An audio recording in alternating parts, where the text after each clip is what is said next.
नमस्कार दोस्तों, welcome to this channel. आइए शुरू करते हैं आज का वीडियो। इस वीडियो में हम लोग हिंदी के पद्य खंड से संबंधित जितने भी ऑब्जेक्टिव क्वेश्चन पूछते हैं या पूछे जाएंगे आपके आने वाले बोर्ड एग्जाम में, उसको हम लोग यहाँ पे अध्ययन करने जा रहे हैं, देखने जा रहे हैं कौन कौन से क्वेश्चन पूछे जा सकते हैं। इसके पहले गद्य खंड को हमने पूरा कंप्लीट कर दिया है, उसे आप अपने वीडियो में जाकर video number 1, video number 2, 2 video अभी तक हमने डाल दिया है, उसे आप देख सकते हैं और रिविजन कर सकते हैं। लगभग सारे क्वेश्चंस उसी से आने की संभावना है, वो लगभग उसी से ही आएंगे ही। तो सबसे पहले हम लोग शुरू करते हैं चैप्टर 1, जो हमारा पद्य खंड जो टोटल जो है 13 चैप्टर है। पहला चैप्टर हम लोग शुरू करते हैं। पहला चैप्टर है कड़बक। इसके जो कवि हैं वो है मलिक मोहम्मद जायसी। ये क्वेश्चन पूछ सकता है। पहला क्वेश्चन है, कड़बक शीर्षक कविता किसने लिखी है? तो इसे लिखा है विकल्प नंबर ए, यानी कि मलिक मोहम्मद जायसी ने इसे लिखा है। दूसरा नंबर क्वेश्चन है कि कवि मलिक मोहम्मद जायसी का जन्म कब हुआ था? तो इसका आंसर हो जाएगा विकल्प नंबर सी, 15वीं शताब्दी के उत्तरार्ध में, अनुमानतः 1942 ईस्वी 1492 ईस्वी में इनका जन्म हुआ था। यानी कि कवि मलिक मोहम्मद जायसी का जन्म कब हुआ था? यानी कि विकल्प नंबर सी इसका आंसर हो जाएगा 15वीं शती उत्तरार्ध में, या अनुमानतः 1492 ईस्वी में हुआ था। उसके बाद में तीसरा नंबर क्वेश्चन देखेंगे हम लोग। उसके बाद में तीसरा नंबर क्वेश्चन है आपका, मलिक मोहम्मद जायसी का निवास स्थान कहाँ पे था? तो इसका आंसर हो जाएगा विकल्प नंबर डी, जायस कब्र, अमेठी, उत्तर प्रदेश में उनका निवास स्थान था। यानी कि इसका आंसर हो जाएगा विकल्प नंबर डी। 4 नंबर क्वेश्चन है आपका, कवि मलिक मोहम्मद जायसी के पिता का क्या नाम था? तो इसका आंसर हो जाएगा आपका विकल्प नंबर ए, आपका आंसर हो जाएगा मलिक शेख ममरेज, यानी कि मलिक राजे अशरफ इनका नाम था। यानी कि मलिक मोहम्मद जायसी के पिता का नाम मलिक शेख ममरेज यानी कि मलिक राजे अशरफ था। विकल्प number A is the right answer. 5वां नंबर क्वेश्चन हम लोग देखते हैं, कवि मलिक मोहम्मद जायसी के गुरु का क्या नाम था? तो इसका आंसर हो जाएगा विकल्प नंबर बी, सूफी संत शेख मोहिदी और सैयद अशरफ जहांगीर इनका नाम था। विकल्प number B is the right answer. Question number 6 हम लोग देखते हैं, कवि मलिक मोहम्मद जायसी की कृति क्या थी? इसका आंसर हो जाएगा विकल्प नंबर डी, यानी कि सभी थी। आरंभ में जायस में रहते हुए किसानी, यह उनकी एक कृति है। बाद में शेष जीवन फकीरी में, ये भी उनकी कृति है। बचपन में ही अनाथ उनकी कृति है। साधु फकीरों के साथ भटकते हुए जीवन बीता, ये सब उनकी कृति है। ये काम उन्होंने किए हुए हैं। तो यानी कि आंसर हो जाएगा इसका उपयुक्त सभी, विकल्प number D is the right answer. अब हम लोग 7वां नंबर क्वेश्चन देखते हैं। क्वेश्चन नंबर 7 है, कवि मलिक मोहम्मद जायसी की कृतियों के नाम बताएं। इसका आंसर हो जाएगा विकल्प नंबर डी, यानी कि सभी। पद्मावत कवि मलिक मोहम्मद जायसी ने लिखा है। अखरावट भी मलिक मोहम्मद जायसी ने लिखा है। आखिरी कलाम मलिक मोहम्मद जायसी ने लिखा है। चित्ररेखा मलिक मोहम्मद जायसी ने लिखा है। कहरानामा यानी कि महरी बाईसी, ये भी मलिक मोहम्मद जायसी ने लिखा है। मसला या मसलानामा, ये भी कवि मलिक मोहम्मद जायसी ने लिखा है। यानी कि इसका आंसर हो जाएगा विकल्प नंबर डी, यानी कि सभी जो है मलिक मोहम्मद जायसी के द्वारा लिखा गया है। अब हम लोग 8वां नंबर क्वेश्चन देखते हैं।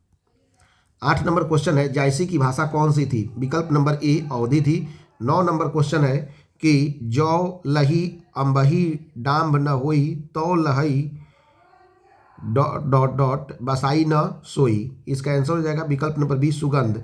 जौ लही अम्बही डाम्ब न होई तो लही सुगंध बसाई न सोई। विकल्प number B is the right answer. इसका आंसर हो जाएगा विकल्प नंबर बी। 10 नंबर क्वेश्चन है, धनी सो खाली जगह जस कीर्ति जासु फूल मरई पे मरई न बासु। इसका आंसर हो जाएगा विकल्प नंबर सी, पुरुष। यानी कि धनी सो पुरुष जस कीर्ति जासु फूल मरई पे मरई न वासु। विकल्प number C is the right answer, पुरुष। 11 नंबर क्वेश्चन है, कड़बक जायसी की किस रचना से लिया गया है? आंसर हो जाएगा विकल्प नंबर डी, पद्मावत से लिया गया है। 12 नंबर क्वेश्चन है, पद्मावत किस भाषा में लिखा गया है? विकल्प नंबर ए अवधी भाषा में लिखा गया है। 13 नंबर क्वेश्चन है, जायसी के काव्य का मुख्य रस कौन सा है? विकल्प नंबर ए श्रृंगार है। 14 नंबर क्वेश्चन है, जायसी किस शाखा के कवि हैं? विकल्प नंबर बी प्रेम मार्गी शाखा के कवि हैं। उसके बाद में 15 नंबर क्वेश्चन हम लोग देखते हैं। 15 नंबर क्वेश्चन है, दोनों कड़बकों में कौन सा रस पाया जाता है? आंसर हो जाएगा विकल्प नंबर बी, शांत रस। 16 नंबर क्वेश्चन है, जायसी ने कैसे ईश्वर को पाया? विकल्प नंबर ए प्रेम की राह में। 17 नंबर क्वेश्चन है, मलिक मोहम्मद जायसी की मृत्यु कब हुई थी? विकल्प नंबर ए लगभग 1548 ईस्वी में। 18 नंबर क्वेश्चन है, प्रेम की पीर के कवि कौन है? आंसर हो जाएगा विकल्प नंबर डी, जायसी, मलिक मोहम्मद जायसी जी हैं। 19 नंबर क्वेश्चन है, निम्नलिखित में कौन कृति जायसी की नहीं है?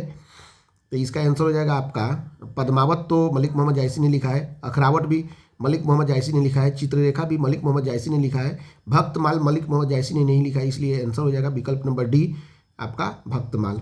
20 नंबर क्वेश्चन है, जायसी ने अपनी आँख की तुलना किससे की है? आंसर हो जाएगा विकल्प नंबर सी दर्पण से की है। अब उसके बाद में 21 नंबर क्वेश्चन हम लोग देखते हैं। 21 नंबर क्वेश्चन है, चित्ररेखा किस कवि की रचना है? आंसर हो जाएगा विकल्प नंबर ए जायसी की। 22 नंबर क्वेश्चन है कि जायसी की रचना निम्नलिखित में से कौन है? विकल्प नंबर ए कड़बक। और 23 नंबर क्वेश्चन है, मलिक मोहम्मद जायसी का जन्म कहाँ पे हुआ था? विकल्प नंबर बी जायस में हुआ था।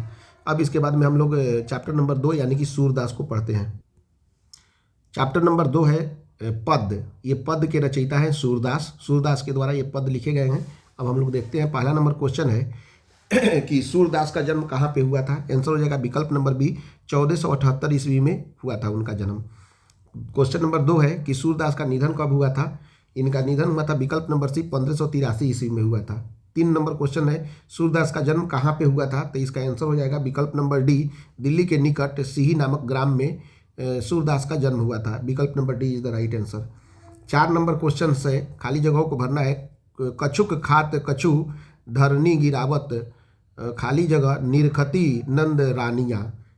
तो इसमें जो भरने वाला जगह है उसमें हो जाएगा छवि, यानी कछुक खात कछु धरनी गिरावत छवि निरखती नंद रानिया। विकल्प नंबर सी छवि इज द राइट आंसर। 5वां नंबर क्वेश्चन है कि सूरदास की अभिरुचि किस काम में थी? आंसर हो जाएगा विकल्प नंबर डी यानी कि पर्यटन में भी उनकी अभिरुचि थी, सत्संग में भी अभिरुचि थी, कृष्ण भक्ति एवं वैराग्य ये सभी में रुचि थी। और अर्थात विकल्प नंबर डी उपर्युक्त सभी is the right answer. Surdas की अभिरुचि सभी में थी, पर्यटन, सत्संग, कृष्ण भक्ति और वैराग्य। विकल्प number D is the right answer. 6ठा नंबर क्वेश्चन हम लोग देखते हैं। 6 नंबर क्वेश्चन है, सूरदास के दीक्षा गुरु कौन थे? तो सूरदास के दीक्षा गुरु थे, वे थे आपको विकल्प नंबर ए महाप्रभु वल्लभाचार्य उनके दीक्षा गुरु थे। विकल्प नंबर ए सही आंसर होगा। 7वां नंबर क्वेश्चन है आपका, सूरदास का व्यक्तित्व कैसा था?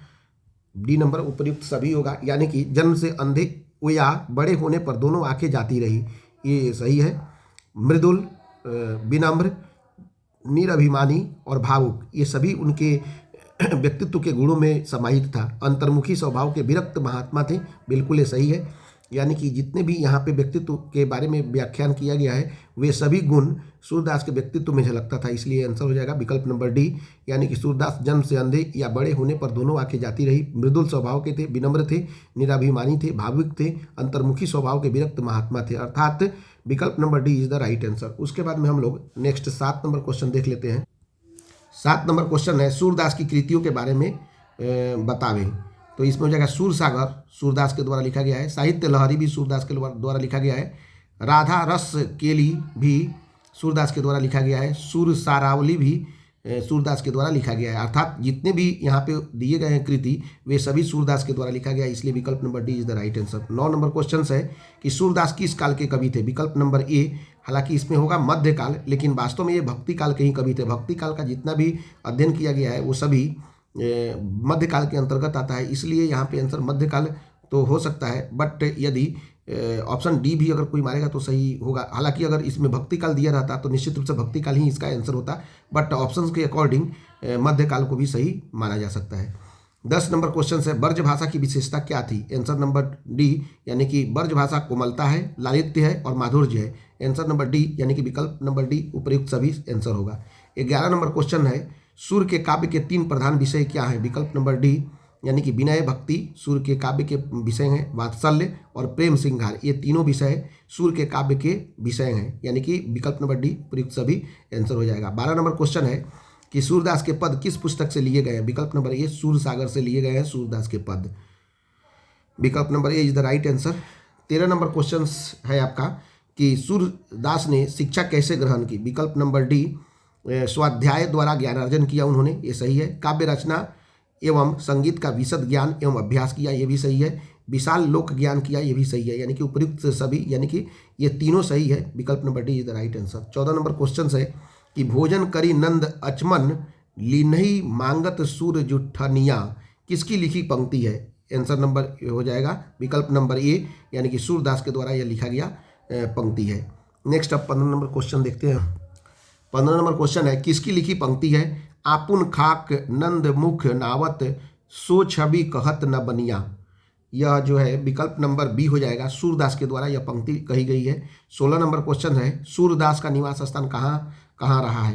आंसर हो जाएगा विकल्प नंबर सी, ब्रज क्षेत्र में क्रमशः गऊ घाट, वृंदावन एवं पारसोली ग्राम में सूरदास रहे हैं। विकल्प number C is the right answer.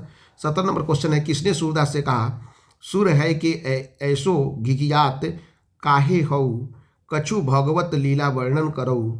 विकल्प नंबर ए, गुरु वल्लभाचार्य ने कहा था। 18 नंबर क्वेश्चन है कि सूरदास किन विषयों किन कवियों के मध्य श्रेष्ठ माने जाते हैं? तो हो जाएगा विकल्प नंबर बी, वल्लभाचार्य के पुष्टि मार्गीय भक्ति में अष्टछाप के 8 कवियों के मध्य में सर्वश्रेष्ठ या श्रेष्ठ माने जाते हैं, यानी कि विकल्प number B is the right answer. 19 number question है, सूर्य के पदों में मध्यकालीन कैसी कला शिखर पर पहुंच जाती है? तो आंसर हो जाएगा विकल्प नंबर ए, गीति कला जो है वह मध्यकालीन शैली में कला पर शिखर पर पहुंच जाती है, वह है गीति कला। विकल्प number A is the right answer. अब 20 नंबर क्वेश्चन हम लोग देखते हैं। 20 नंबर क्वेश्चन है, सूरदास किस भक्ति धारा के कवि थे? आंसर हो जाएगा विकल्प नंबर बी, कृष्ण भक्ति धारा के कवि थे सूरदास। इसके बाद हम लोग अब 21 नंबर क्वेश्चन देखते हैं, सूरदास किस भाषा के महान कवि हैं? तो आंसर हो जाएगा विकल्प नंबर सी, ब्रज भाषा के। 22 नंबर क्वेश्चन देखते हैं, अपने पदों में कृष्ण के बाल रूप का वर्णन किस कवि ने किया है? आंसर हो जाएगा विकल्प नंबर सी, सूरदास ने किया है।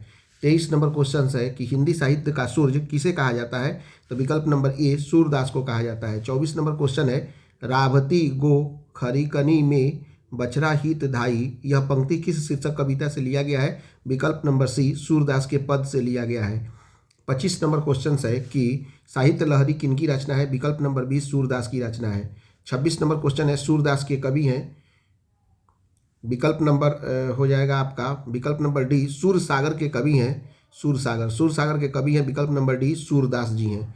उसके बाद 27 नंबर क्वेश्चन है कि भगवान श्री कृष्ण किस कवि के पूज्य थे? विकल्प नंबर डी, यानी कि सूरदास के पूज्य थे। अब हम लोग 28 नंबर क्वेश्चन देखते हैं। 28 नंबर क्वेश्चन है, किसकी रचना श्री मद्भागवत की पद्धति पर 12 स्कंदों में हुई है? तो आंसर हो जाएगा 28 का बी, यानी कि सूरसागर की। 29 नंबर क्वेश्चन है, भोजन समाप्त कर नंद क्या कर रहे थे? आंसर हो जाएगा विकल्प नंबर ए, अचमन कर रहे थे। 30 नंबर क्वेश्चन है कि सूरदास के पठित पद किस भाव के हैं? विकल्प नंबर डी, वात्सल्य भाव के हैं। 31 नंबर क्वेश्चन है कि मीरा ने अपना प्रियतम किसे माना है? विकल्प नंबर बी, श्री कृष्ण को अपना प्रियतम माना है। 32 नंबर क्वेश्चन है कि जागिए ब्रजराज कुंवर कवल कुसुम फूले, यह पंक्ति किस शीर्षक कविता की है? इसका आंसर हो जाएगा विकल्प नंबर सी, पद सूरदास की है। 33 नंबर क्वेश्चन है आपका कि निम्नलिखित में कौन कवि सगुण भक्ति धारा के हैं? विकल्प नंबर सी, सूरदास जी जो है वो सगुण भक्ति धारा के कवि हैं। विकल्प number C is the right answer. अब उसके बाद में 34 नंबर क्वेश्चन हम लोग देखते हैं। 34 नंबर क्वेश्चन है, कन्या का अर्थ है क्या होता है? विकल्प नंबर डी, कन्या का अर्थ होता है गोद। इस तरह से हमने चैप्टर 2 के सभी क्वेश्चंस को कंप्लीट कर लिया। आप इसे बार बार रिवीजन कीजिए जिससे एग्जाम में कोई भी प्रॉब्लम नहीं हो पढ़ने में। अब इसके बाद में हम लोग चैप्टर नंबर 3 के ऑब्जेक्टिव क्वेश्चंस देखते हैं लोग। चैप्टर नंबर 3 में जो है पद ही है, लेकिन ये पद जो है तुलसीदास जी के पद हैं। पहला नंबर क्वेश्चन है, कविता करके तुलसी न लसी, कविता लसी पा तुलसी की कला, ये पंक्तियाँ किसको अमर बनाती है? तो इसका आंसर हो जाएगा विकल्प नंबर ए, तुलसीदास एवं उसके कविता को अमर बनाती है। दूसरा नंबर क्वेश्चन है, तुलसीदास का जन्म कब हुआ था? इसका आंसर हो जाएगा विकल्प नंबर बी, 1543 ईस्वी में तुलसीदास जी का जन्म हुआ था। तीसरा नंबर क्वेश्चन है, तुलसीदास का जन्म कहाँ हुआ था? आंसर हो जाएगा विकल्प नंबर सी, राजापुर बांदा उत्तर प्रदेश में। राजापुर बांदा उत्तर प्रदेश में तुलसीदास जी का जन्म हुआ था। विकल्प number C is the right answer. 4 number question है, तुलसीदास के बचपन का नाम क्या था? विकल्प नंबर डी, राम बोला तुलसीदास जी के बचपन का नाम था। विकल्प number D is the right answer. उसके बाद में अब हम लोग 5वां नंबर क्वेश्चन देखते हैं। 5 नंबर क्वेश्चन है, तुलसीदास के माता पिता का नाम क्या है? विकल्प नंबर ए, तुलसीदास के माता का नाम हुलसी और पिता का नाम है आत्माराम दुबे, इसलिए विकल्प number A is the right answer. 6 number question है, तुलसीदास की पत्नी का क्या नाम था? विकल्प number B, Ratnavali. 7 number question है, तुलसीदास के दीक्षा गुरु कौन थे? विकल्प नंबर सी, नरहरिदास थे। 8 नंबर क्वेश्चन है, तुलसीदास ने घर का परित्याग क्यों किया? विकल्प नंबर ए, पत्नी की फटकार से तुलसीदास ने घर का परित्याग कर दिया। 9 नंबर क्वेश्चन है, तुलसीदास का अस्थायी निवास किस जगह था? विकल्प नंबर बी, काशी में निवास स्थान था। अब हम लोग देखते हैं next 10 number question. 10 number question है, नाम लय भरे खाली जगह एक प्रभु दासी दास कहाई। इसका आंसर हो जाएगा, खाली जगह में हो जाएगा ए उदर, यानी कि नाम ले भरई उदर, उदर मैंने पेट होता है, एक प्रभु दासी दास कहाई। विकल्प नंबर ए उदर इज द राइट आंसर। उसके बाद में 11 नंबर क्वेश्चन देख लेते हैं, तुलसीदास को दीक्षा किन पुस्तकों और लोगों से मिली। विकल्प नंबर डी शेष सनातन से मिली, काशी के विद्वानों से उन्हें दीक्षा मिला हुआ है। उसके बाद में हम लोग 12 नंबर क्वेश्चन देखते हैं। 12 नंबर क्वेश्चन है, तुलसीदास ने तीर्थ यात्राएं कहाँ कहाँ पे की है। तो आंसर हो जाएगा आपका सुकर खेत में भी उन्होंने यात्रा की है, अवध में भी यात्रा की है, चित्रकूट में भी यात्रा की है, प्रयाग में भी यात्रा की है, मथुरा में भी यात्रा की है और वृंदावन में भी यात्रा की है। इसके अलावा कुरुक्षेत्र में भी यात्रा की है, हरिद्वार, बद्रीनाथ, नैमिषारण्य, मिथिला, जगन्नाथपुरी, रामेश्वरम, काशीवास, इन सभी जगहों पर तुलसीदास जी ने यात्राएं की है, यानी कि विकल्प number D is the right answer. उसके बाद में 13 नंबर क्वेश्चन है, रामचरितमानस की रचना किसने की थी। विकल्प नंबर बी तुलसीदास जी ने की थी। 14 नंबर क्वेश्चन है, तुलसीदास ने किन दो भाषाओं में रचनाएं की। विकल्प नंबर सी अवधी तथा ब्रज भाषा में की है। 15 नंबर क्वेश्चन है आपका, तुलसीदास के मित्र एवं स्नेही का नाम बताइए, वे कौन थे। तो अब्दुल रहीम खान खाना तुलसीदास जी के मित्र एवं स्नेही थे। महाराजा मान सिंह भी तुलसीदास जी के मित्र एवं स्नेही थे। नाभादास भी तुलसीदास जी के मित्र एवं स्नेही थे। दार्शनिक मधुसूदन सरस्वती भी तुलसीदास जी के मित्र एवं स्नेही थे। टोडरमल भी तुलसीदास जी के मित्र एवं स्नेही थे, यानी कि सभी लोग उपयुक्त सभी तुलसीदास जी के मित्र एवं स्नेही थे, यानी कि विकल्प number D is the right answer. 16 number question देख लेते हैं, हिंदी के समन्वयवादी कवि किसे कहा जाता है। तो आंसर हो जाएगा विकल्प नंबर सी, यानी कि मीराबाई को हिंदी का समन्वयवादी कवि माना जाता है। 17 नंबर क्वेश्चन है आपका कि कवितावली के रचनाकार कौन है। विकल्प नंबर बी तुलसीदास जी हैं। अब हम लोग 18 नंबर क्वेश्चन देख लेते हैं। 18 नंबर क्वेश्चन है कि तुलसीदास ने अपने युग की किन दो साहित्यिक भाषाओं को अपनाया, अवधी तथा ब्रज भाषा। विकल्प number A is the right answer. 19 number question है, किस कवि की लिखी पंक्ति है, नाम लई भरई उदर एक प्रभु दासी दास कहाई। इसका आंसर हो जाएगा आपका विकल्प नंबर ए तुलसीदास। 20 नंबर क्वेश्चन है, किस कवि की लिखी ये दो पंक्तियां हैं, कली कराल दुकाल दारुण सब कुभाती कुसाजू नीच जन मन ऊंच जैसी कोड में की खाजू। इसका आंसर हो जाएगा 20 का विकल्प number B Tulsidas. 21 number question है, तुलसीदास के दो पद जो पढ़ने हैं किस भाषा में है। तो आंसर हो जाएगा विकल्प नंबर ए अवधी भाषा में है। 22 नंबर क्वेश्चन है, बरवई रामायण शीर्षक रचना किसकी है। आंसर हो जाएगा 22 का बी, यानी कि तुलसीदास की रचना है। 23 नंबर क्वेश्चन है, काशी में कितने वर्ष रहकर तुलसीदास विद्या अध्ययन किए थे। विकल्प नंबर बी 15 वर्षों तक वहाँ पे उन्होंने अध्ययन किया था। उसके बाद में 24 नंबर क्वेश्चन है, विनय पत्रिका की भाषा है। विकल्प नंबर डी अंतर्वेदी अर्थात व्रज भाषा में विनय पत्रिका को लिखा गया है।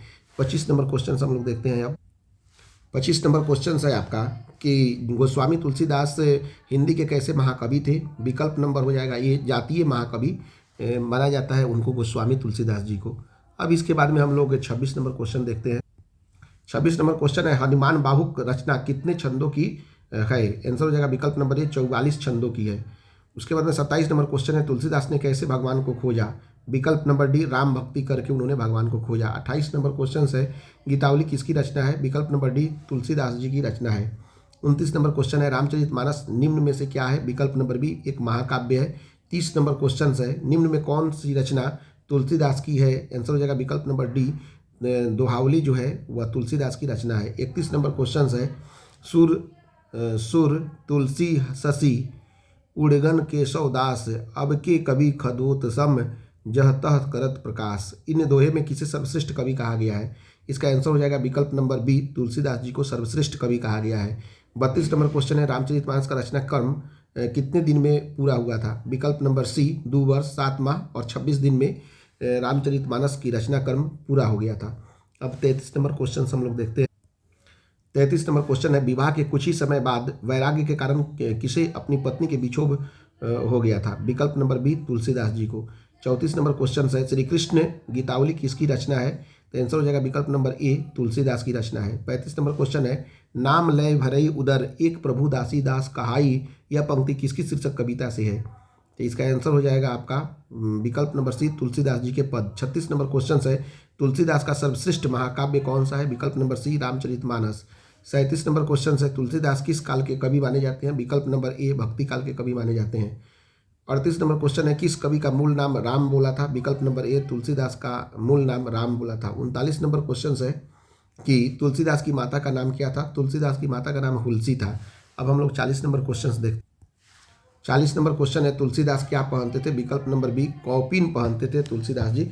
इस तरह से हमने चैप्टर नंबर 3 को भी कंप्लीट कर लिया। अब हम लोग आते हैं चैप्टर नंबर 4 पे। चैप्टर नंबर 4 अब हम लोग शुरू करते हैं, जिसका नाम है छपय। इसके कवि हैं नाभादास। पहला नंबर क्वेश्चन है आपका, छपय शीर्षक कविता के रचयिता का नाम बताइए। इसका आंसर हो जाएगा विकल्प नंबर ए नाभादास है। दूसरा नंबर क्वेश्चन है नाभादास का जन्म किस वर्ष में हुआ था? तो आंसर हो जाएगा विकल्प नंबर सी 1570 ईस्वी में हुआ था, जो कि अनुमानित है। तीसरा नंबर क्वेश्चन है नाभादास के दीक्षा गुरु कौन थे? विकल्प नंबर हो जाएगा सी, यानी कि स्वामी अग्रदास नाभादास के दीक्षा गुरु थे। 4 नंबर क्वेश्चन है कि कवि नाभादास का स्थायी निवास कहाँ पे स्थित है? तो आंसर हो जाएगा विकल्प नंबर सी वृंदावन में स्थित है। उसके बाद में 5वां नंबर क्वेश्चन है नाभादास की कृतियों के बारे में, कृतियों का नाम बताएं। आंसर हो जाएगा विकल्प इसका भक्त माल नाभादास की कृति है। अष्टयाम नाभादास की कृति है। प्रकीर्ण पद ये भी नाभादास की कृति है, यानी कि विकल्प नंबर डी, यानी कि उपयुक्त सभी ये सभी नाभादास की कृतियाँ हैं। उसके बाद में अब 6 नंबर क्वेश्चन हम लोग देख लेते हैं। 6 नंबर क्वेश्चन है भक्ति माल कैसी माला है? भक्ति माल कैसी माला है? इसका आंसर हो जाएगा विकल्प नंबर ए भक्त चरित्रों की माला है। आंसर हो जाएगा ए। 7वां नंबर क्वेश्चन है आपका कि छपय कैसा छंद है? विकल्प नंबर बी छपय एक छंद है जो 6 पंक्तियों में गेय होता है। विकल्प number B is the right answer. 8वां नंबर क्वेश्चन है भक्तमाल शीर्षक रचना में कितने छपय हैं? तो आंसर हो जाएगा विकल्प नंबर डी 316 छपय हैं। 9 नंबर क्वेश्चन है भक्तमाल में कितने चरित्र वर्णित है? विकल्प नंबर डी 200 भक्तों के चरित्र आपको वर्णित किया गया है। 10 नंबर क्वेश्चन है आपके कि आपके पाठ्यक्रम में किन पर लिखे गए छपय संकलित है? आंसर हो जाएगा विकल्प नंबर ए कबीर और सूरदास। उसके बाद में 11 नंबर क्वेश्चन देखते हैं हम लोग। 11 नंबर क्वेश्चन है नाभादास ने भक्तों के परिचय में किस शैली का परिचय दिया है? आंसर हो जाएगा आपका विकल्प नंबर बी समास शैली का परिचय इन्होंने दिया है। अब उसके बाद में 12 नंबर क्वेश्चन हम लोग देखते हैं। 12 नंबर क्वेश्चन है किसने लिखा है सुर सबित सुनी कौन कवि जो नहीं सिरचालन करई? इसका आंसर हो जाएगा विकल्प number C Nabhadas. 13 number question है किसने लिखा है भक्ति विमुख जे धर्म सो सब अधर्म करी गए? इसका आंसर हो जाएगा विकल्प number C Nabhadas. 14 number question है किसके बारे में कहा गया है पक्षपात नहीं वचन सब ही के हित के भाषी? तो इसका आंसर हो जाएगा विकल्प नंबर डी, यानी कि कबीर है। 15 नंबर क्वेश्चन है कि खड दर्शनी शब्द का अर्थ क्या होता है? विकल्प नंबर ए खड दर्शन भारत के प्रसिद्ध 6 दर्शन के बारे में वर्णन किया गया है, यही होता है खड दर्शनी। विकल्प number A is the right answer. 16 number question है कि किसने लिखा है भक्तमाल मध्य युग के वैष्णव आंदोलन के रूपरेखा समझने के लिए सबसे अधिक प्रमाणिक और महत्वपूर्ण सामग्री प्रस्तुत करता है? तो इसका आंसर हो जाएगा विकल्प नंबर सी माता प्रसाद गुप्त ने यह लिखा है। उसके बाद में 17 नंबर क्वेश्चन हम लोग देखते हैं। 17 नंबर क्वेश्चन है कि नाभादास किस काल के भक्त कवि थे? विकल्प नंबर डी भक्ति काल के थे कवि। 18 नंबर क्वेश्चन है आपके नाभादास ने किस कवि के गुण की प्रशंसा निम्न पंक्ति में की है? तो आंसर हो जाएगा आपका विकल्प नंबर बी कबीर पक्षपात नहीं वचन सबही के हित की भाषी। इसका आंसर हो जाएगा विकल्प नंबर बी कबीर। नाभादास ने कबीर के गुण की प्रशंसा की है इन पंक्तियों के माध्यम से कि पक्षपात नहीं वचन सबही के हित की भाषी। विकल्प नंबर बी, यानी कि Kabir is the right answer. 19 number question है कि नाभादास का काव्य रचना क्षेत्र था? विकल्प number C Vrindavan. 20 number question है नाभादास की राम भक्ति मर्यादा के स्थान पर? विकल्प नंबर सी माधुर्य भाव का पुट था। 21 नंबर क्वेश्चन है नाभादास जी किस धारा के संत थे? विकल्प नंबर सी वैष्णव दर्शन के। उसके बाद में 22 नंबर क्वेश्चन है संपूर्ण भक्तमाल किस छंद में निबंध है? विकल्प नंबर डी छपय। 23 नंबर क्वेश्चन है कि नाभादास किसके समकालीन थे? तो आंसर हो जाएगा विकल्प नंबर ए तुलसीदास के समकालीन थे। उसके बाद में नेक्स्ट हम लोग देख लेते हैं 24 नंबर क्वेश्चन। 24 नंबर क्वेश्चन है कि विमल बुद्धि हो तासु की जो यह गुण श्रवणी धरई यह पंक्ति किस शीर्षक कविता से है? तो आंसर हो जाएगा विकल्प नंबर डी छपय। अब उसके बाद में 25 नंबर क्वेश्चन हम लोग देखते हैं। 25 नंबर क्वेश्चन है आपका कि छपय के अनुसार सबके हित का वचन कौन कहता है? विकल्प number C Kabir. 26 number question है कि नाभादास ने ज्ञानार्जन कैसे किया? विकल्प नंबर बी सत्संग द्वारा। 27 नंबर क्वेश्चन है आपका कि नाभादास किस प्रकार के भक्त कवि थे? विकल्प नंबर ए सगुण उपासक राम भक्त थे। विकल्प number A is the right answer. 28 number question है भक्तमाल किसकी रचना है? विकल्प नंबर ए नाभादास की रचना है। 29 नंबर क्वेश्चन है छपय क्या है? विकल्प नंबर सी एक प्रकार का छंद है। अब उसके बाद में हम लोग चैप्टर नंबर 5 पे शुरू करते हैं, जिसका नाम है कवित, जिसके कवि हैं आपको रचयिता है भूषण जी, इसके रचयिता है। अब हम लोग शुरू करते हैं चैप्टर नंबर 5। चैप्टर नंबर 5 कवित के रचनाकार हैं भूषण जी। पहला क्वेश्चन हम लोग देखते हैं। पहला क्वेश्चन है कवित शीर्षक पाठ के रचयिता कौन है? आंसर हो जाएगा विकल्प नंबर ए भूषण। दूसरा नंबर क्वेश्चन है आपका कि भूषण का जन्म कब हुआ था? विकल्प नंबर बी 1613 ईस्वी में। तीसरा नंबर क्वेश्चन है आपका कि भूषण का निधन कब हुआ था? विकल्प नंबर सी 1715 ईस्वी में। चौथा नंबर क्वेश्चन है भूषण का जन्म कहाँ पे हुआ था? विकल्प नंबर डी तिकवापुर, कानपुर, उत्तर प्रदेश में। पांचवा नंबर क्वेश्चन है भूषण कवि के आश्रयदाता कौन थे? विकल्प नंबर डी यानी कि सभी, यानी कि छत्रपति शिवाजी ने भी भूषण को आश्रय दिया था। शिवाजी के पुत्र साहू जी भी भूषण को आश्रय दिए थे। पन्ना के बुंदेल राजा छत्रसाल ने भी भूषण को आश्रय दिए थे, यानी कि ये तीनों लोग आश्रय दिए थे, इसलिए विकल्प number D is the right answer. 6 number question देखते हैं भूषण की कृतियाँ कौन कौन सी है? आपका शिवराज भूषण जो है भूषण की कृति है। शिवा बावनी भी भूषण की कृति है। छत्रसाल दशक भी भूषण की कृति है, अर्थात विकल्प नंबर डी सभी आंसर होगा। उसके बाद में 7 नंबर क्वेश्चन हम लोग देखते हैं। उसके बाद 7वां नंबर क्वेश्चन है भूषण की अप्राप्य कृतियाँ कौन कौन सी है? तो ये हो जाएगा भूषण हजारा, ये भूषण की अप्राप्य कृति है। भूषण उल्लास भी भूषण की अप्राप्य कृति है। दूषण उल्लास भी भूषण की अप्राप्य कृति है, यानी कि विकल्प number D is the right answer. 8वां नंबर क्वेश्चन है किसने लिखा है लागती लपकी कंठ वैरिन के नागिन सी रुद्रही रिझावई दई दई मुंडन की माल सी?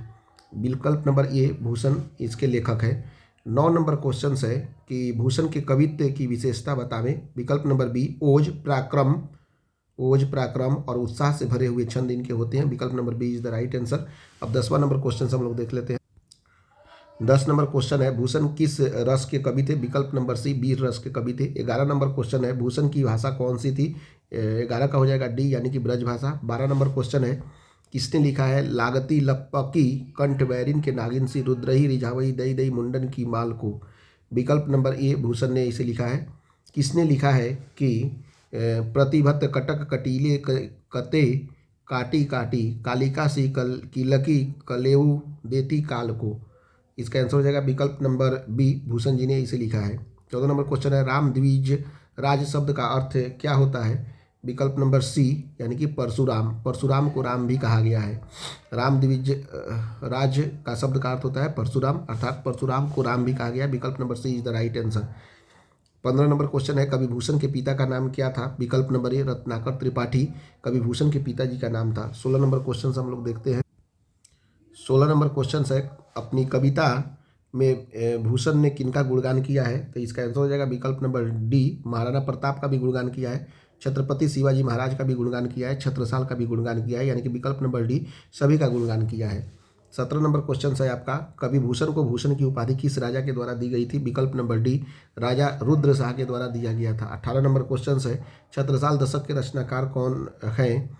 तो हो जाएगा विकल्प number C Bhushan. 19 number question है भूषण के प्रथम छंद इंद्रजिमी में कौन सा रस है? विकल्प नंबर ए वीर रस है। 20 नंबर क्वेश्चन है भूषण के प्रथम छंद इंद्रजिमी का स्थायी भाव क्या है? विकल्प नंबर ए उत्साह। 21 नंबर क्वेश्चन है आपका भूषण के प्रथम छंद इंद्रजिमी में कौन सा गुण पाया जाता है? ओज गुण, प्रसाद गुण, माधुर्य गुण। तो इसका आंसर हो जाएगा विकल्प नंबर ए ओज गुण पाया जाता है। अब हम लोग 22 नंबर क्वेश्चन देखते हैं। 22 नंबर क्वेश्चन है भूषण के द्वितीय छंद निकसत म्यानते में किस रस की अभिव्यंजना हुई है? तो आंसर हो जाएगा 22 का बी यानी कि रौद्र रस। अब हम लोग 23 नंबर क्वेश्चन देखेंगे। 23 नंबर क्वेश्चन है भूषण के द्वितीय छंद निकसत म्यानते का अस्थायी भाव क्या है? विकल्प नंबर सी क्रोध इसका अस्थायी भाव है। 24 नंबर क्वेश्चन है भूषण किस काल के कवि थे? विकल्प नंबर डी रीति काल के कवि हैं। 25 नंबर क्वेश्चन है कि कवि भूषण का प्रथम कवित्व किस ऐतिहासिक पुरुष से संबंधित है? विकल्प नंबर बी शिवाजी से संबंधित है। 26 नंबर क्वेश्चन है कि छत्रसाल दशक के कितने छंदों में महाराजा छत्रसाल की वीरता का यशोगान किया गया है? विकल्प नंबर डी 10 छंदों में। 27 नंबर क्वेश्चन है, शिवाजी के पुत्र का नाम क्या था? विकल्प नंबर सी साहू जी। 28 नंबर क्वेश्चन है, शिवा बावनी, शिवा बावनी में कितने मुक्तक है? आंसर हो जाएगा विकल्प नंबर बी 52 मुक्तक है। 29 नंबर क्वेश्चन है कि शिवाजी भूषण में कितने अलंकारों का निरूपण हुआ है? विकल्प नंबर ए यानी कि 105 अलंकारों का निरूपण किया गया है। अब हम लोग 30 नंबर क्वेश्चन देखते हैं। 30 नंबर क्वेश्चन है, तेज तम अंश पर कान्ह जिमी कंस पर यो मलेच्छ कंस पर शेर शिवराज है। यह पंक्ति किस शीर्षक कविता की है? विकल्प नंबर एक कवित कविता की है। 31 नंबर क्वेश्चन है कि चिंतामणि त्रिपाठी और मतीराम भूषण के कौन थे? तब विकल्प नंबर हो जाएगा बी भाई के रूप में थे। 32 नंबर क्वेश्चन है, भूषण की कविता निम्नलिखित में से कौन सी है? विकल्प नंबर हो जाएगा बी कवित्त भूषण की कविता है। 33 नंबर क्वेश्चन है कि शिवा बावनी शीर्षक रचना के कितने मुक्तकों में शिवाजी की वीरता का बखान किया गया है? तो आंसर हो जाएगा आपका विकल्प नंबर सी यानी कि 51 मुक्तकों में शिवाजी के मैंने वीरता का बखान किया गया है। 34 नंबर क्वेश्चन है, रत्नाकर त्रिपाठी किस कवि के पिता हैं? विकल्प नंबर ए भूषण के पिता हैं रत्नाकर त्रिपाठी जी। विकल्प number A is the right answer. 35 number question हम लोग देख लेते हैं। 35 नंबर क्वेश्चन है, बारीबाह शब्द का अर्थ क्या होता है? विकल्प नंबर सी बारीबाह का अर्थ होता है बादल। इस तरह से हमने चैप्टर 5 को हमने कंप्लीट कर लिया। अब हम लोग चैप्टर 6 को शुरू करते हैं। चैप्टर नंबर 6 को शुरू करते हैं, जिसका नाम है तुमुल कोलाहल कलह में, जिसके रचनाकार हैं जयशंकर प्रसाद जी। सबसे पहला नंबर क्वेश्चन है, तुमुल कोलाहल कलह में शीर्षक कविता के कवि का नाम लिखे कौन से हैं? विकल्प नंबर ए जयशंकर प्रसाद ने इसे लिखा है। दूसरा नंबर क्वेश्चन है कि जयशंकर प्रसाद का जन्म कब हुआ था? 1889 ईस्वी में जयशंकर प्रसाद का जन्म हुआ था। तीसरा नंबर क्वेश्चन है कि जयशंकर प्रसाद का निधन कब हुआ था? विकल्प नंबर सी 15 नवंबर 1937 ईस्वी को जयशंकर प्रसाद का निधन हुआ था। 4 नंबर क्वेश्चन है कि जयशंकर प्रसाद का जन्म कहाँ पे हुआ था? विकल्प नंबर डी वाराणसी में हुआ था। 5 नंबर क्वेश्चन है, जयशंकर प्रसाद के काव्य संकलन का नाम लिखें। झरना जयशंकर प्रसाद के द्वारा लिखा गया है। आंसू भी जयशंकर प्रसाद के द्वारा लिखा गया है। लहर भी जयशंकर प्रसाद के द्वारा लिखा गया है, इसलिए विकल्प नंबर डी उपर्युक्त सभी इज द राइट आंसर। उसके बाद में 6 नंबर क्वेश्चन है कि जयशंकर प्रसाद के प्रबंध काव्य का नाम लिखिए कौन सा है? तो एक विकल्प नंबर ए कामायनी जो है जयशंकर प्रसाद के प्रबंध काव्य का नाम है। उसके बाद में नेक्स्ट 7वां नंबर क्वेश्चन हम लोग देखते हैं। 7 नंबर क्वेश्चन है, जयशंकर प्रसाद की अतुकांत रचनाएं कौन कौन है? तो आंसर हो जाएगा आपका महाराणा का महत्व, ये एक रचना है। करुणालय एक रचना है। प्रेम पथिक एक रचना है, यानी कि विकल्प नंबर डी सभी जयशंकर प्रसाद की अतुकांत रचनाएं स्थित है। 8वां नंबर क्वेश्चन है आपका, जयशंकर प्रसाद के नाटकों का नाम लिखिए। ये हो जाएगा आपका कल्याणी परिणय जयशंकर प्रसाद का एक नाटक है। प्राश्चित भी जयशंकर प्रसाद का नाटक है। राजश्री भी जयशंकर प्रसाद का नाटक है। विशाख भी जयशंकर प्रसाद का नाटक है। कामना भी जयशंकर प्रसाद का नाटक है। जन्मेजय का नाग यज्ञ भी जयशंकर प्रसाद का नाटक है। स्कंद गुप्त भी जयशंकर प्रसाद का नाटक है। एक घूट भी जयशंकर प्रसाद का नाटक है। चंद्रगुप्त भी जयशंकर प्रसाद का नाटक है। और ध्रुव स्वामिनी भी जयशंकर प्रसाद का नाटक है। इस तरह से हम बोल सकते हैं विकल्प number D is the right answer, सभी जयशंकर प्रसाद के द्वारा लिखा गया नाटक है। 9 नंबर क्वेश्चन है, जयशंकर प्रसाद के कथा संग्रह का नाम बतावें। छाया जो है जयशंकर प्रसाद के द्वारा कथा संग्रह के रूप में लिखा गया है। प्रतिध्वनि भी एक तरह से कथा संग्रह है जो कि जयशंकर प्रसाद के द्वारा लिखा गया है। इंद्रजाल भी एक तरह से कविता संग्रह या कथा संग्रह है जिसे जयशंकर प्रसाद के द्वारा लिखा गया है, इसलिए विकल्प नंबर डी उपयुक्त सभी तीनों छाया, प्रतिध्वनि और इंद्रजाल जयशंकर प्रसाद के द्वारा लिखा गया, इसलिए विकल्प number D is the right answer. 10 number question है, जयशंकर प्रसाद के उपन्यासों के नाम लिखे। विकल्प नंबर डी यानी कि कंकाल जयशंकर प्रसाद के द्वारा लिखा गया है।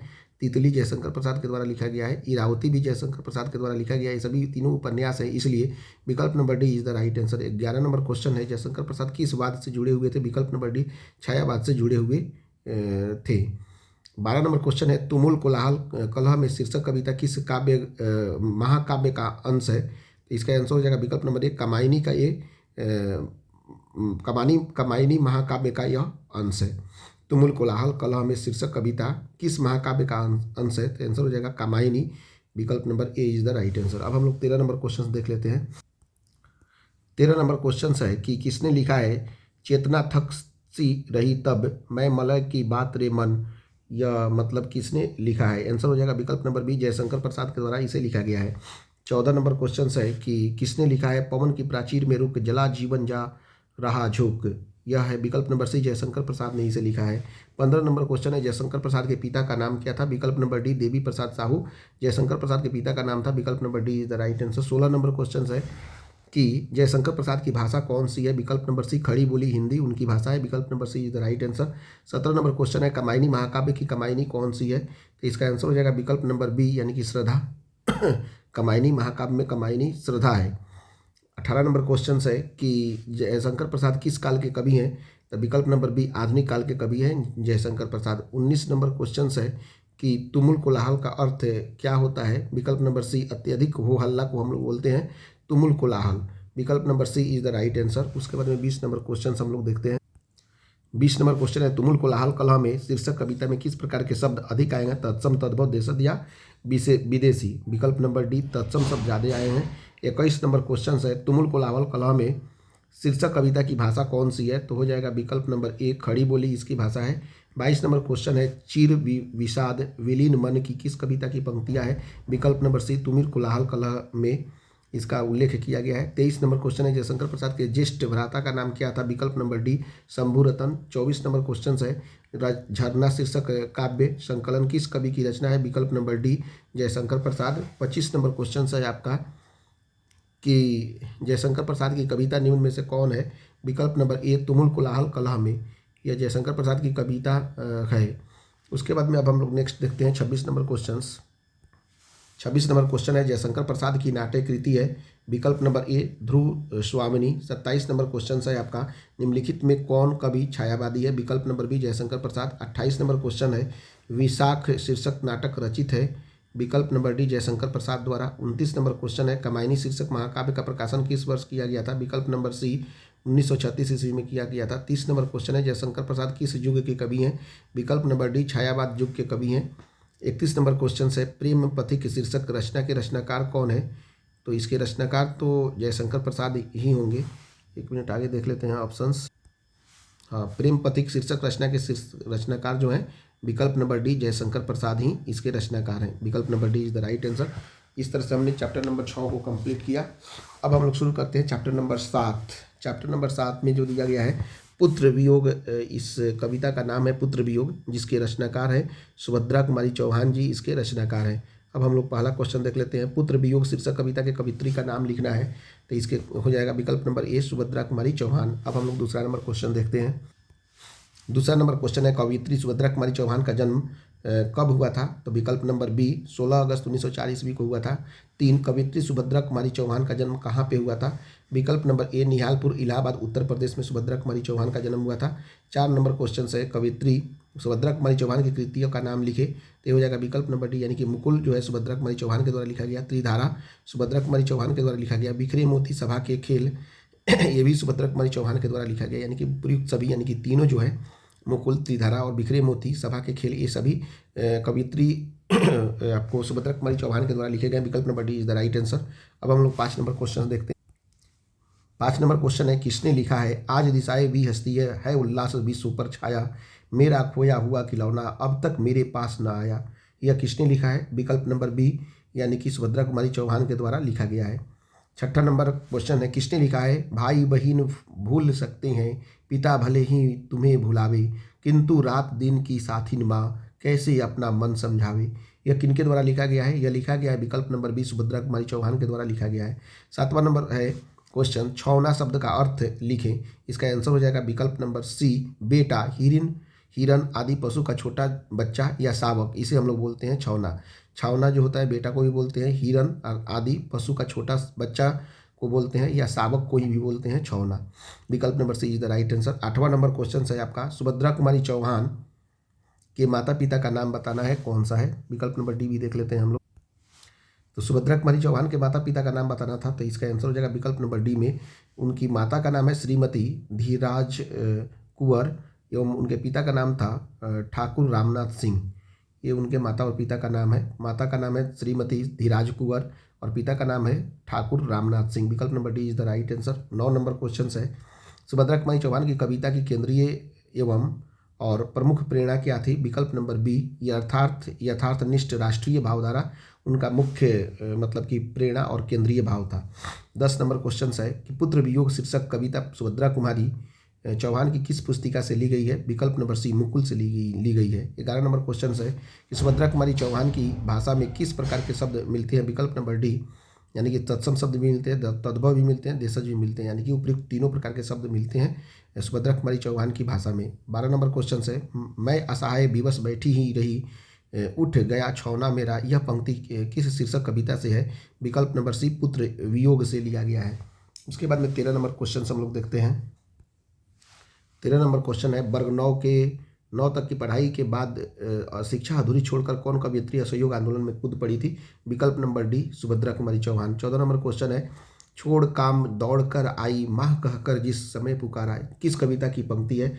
विकल्प नंबर सी पुत्र वियोग। अब 15 नंबर क्वेश्चन हम लोग देखते हैं। 15 नंबर क्वेश्चन है कि सुभद्रा कुमारी चौहान और महादेवी वर्मा किस स्कूल में एक साथ पढ़ती थी? विकल्प number A Crosthwaite girls school, Allahabad में एक साथ वो लोग पढ़ते थे लोग। विकल्प number A is the right answer. 16 number question है कि भाई बहन भूल सकते हैं पिता भले ही तुम्हें भुलावे, किंतु रात दिन की साधिन भी कैसे अपना मन समझावे। यह पंक्ति किस कविता से है? तो आंसर हो जाएगा विकल्प नंबर ए पुत्र वियोग से। 17 नंबर क्वेश्चन है कि मेरा खोया हुआ खिलौना अब तक मेरे पास ना आया, यह पंक्ति किस शीर्षक कविता से है? विकल्प नंबर ए पुत्र वियोग से। 18 नंबर क्वेश्चन है कि सुभद्रा कुमारी चौहान का जन्म स्थान कहाँ है? विकल्प नंबर ए इलाहाबाद। 19 नंबर क्वेश्चन है सुभद्रा कुमारी चौहान की कविता निम्न में से कौन सी थी? विकल्प नंबर सी पुत्र वियोग। 20 नंबर क्वेश्चन सुभद्रा कुमारी चौहान का निधन कैसे हुआ था? कार दुर्घटना में सुभद्रा कुमारी चौहान का निधन हो गया था। अब हम लोग 21 नंबर क्वेश्चन देखते हैं। 21 नंबर क्वेश्चन है सुभद्रा कुमारी चौहान के पति का नाम क्या था? आंसर हो जाएगा विकल्प number A Thakur Laxman Singh. 22 number question है सभा का खेल शीर्षक रचना किसकी है?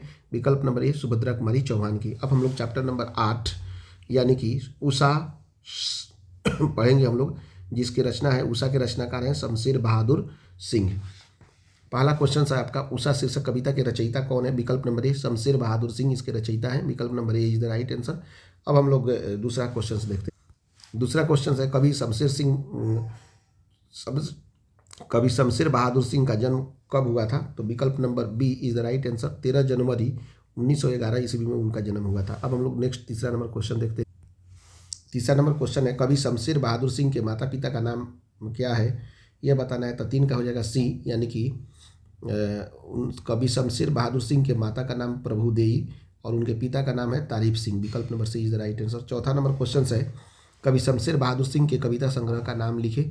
तो दूसरा सप्तक कवि शमशेर बहादुर सिंह के द्वारा लिखा गया है। कुछ कविताएं भी कवि शमशेर बहादुर सिंह के द्वारा लिखा गया है। कुछ और कविताएं भी आपका कवि शमशेर बहादुर सिंह के द्वारा लिखा गया है। चूका भी नहीं हूँ मैं, ये भी कवि शमशेर बहादुर सिंह के द्वारा लिखा गया है। इतने पास अपने, यह भी कवि शमशेर बहादुर सिंह के द्वारा लिखा गया है। उदिता भी कवि शमशेर बहादुर सिंह के द्वारा लिखा गया है। बात बोलेगी भी कवि शमशेर बहादुर सिंह के द्वारा लिखा गया है।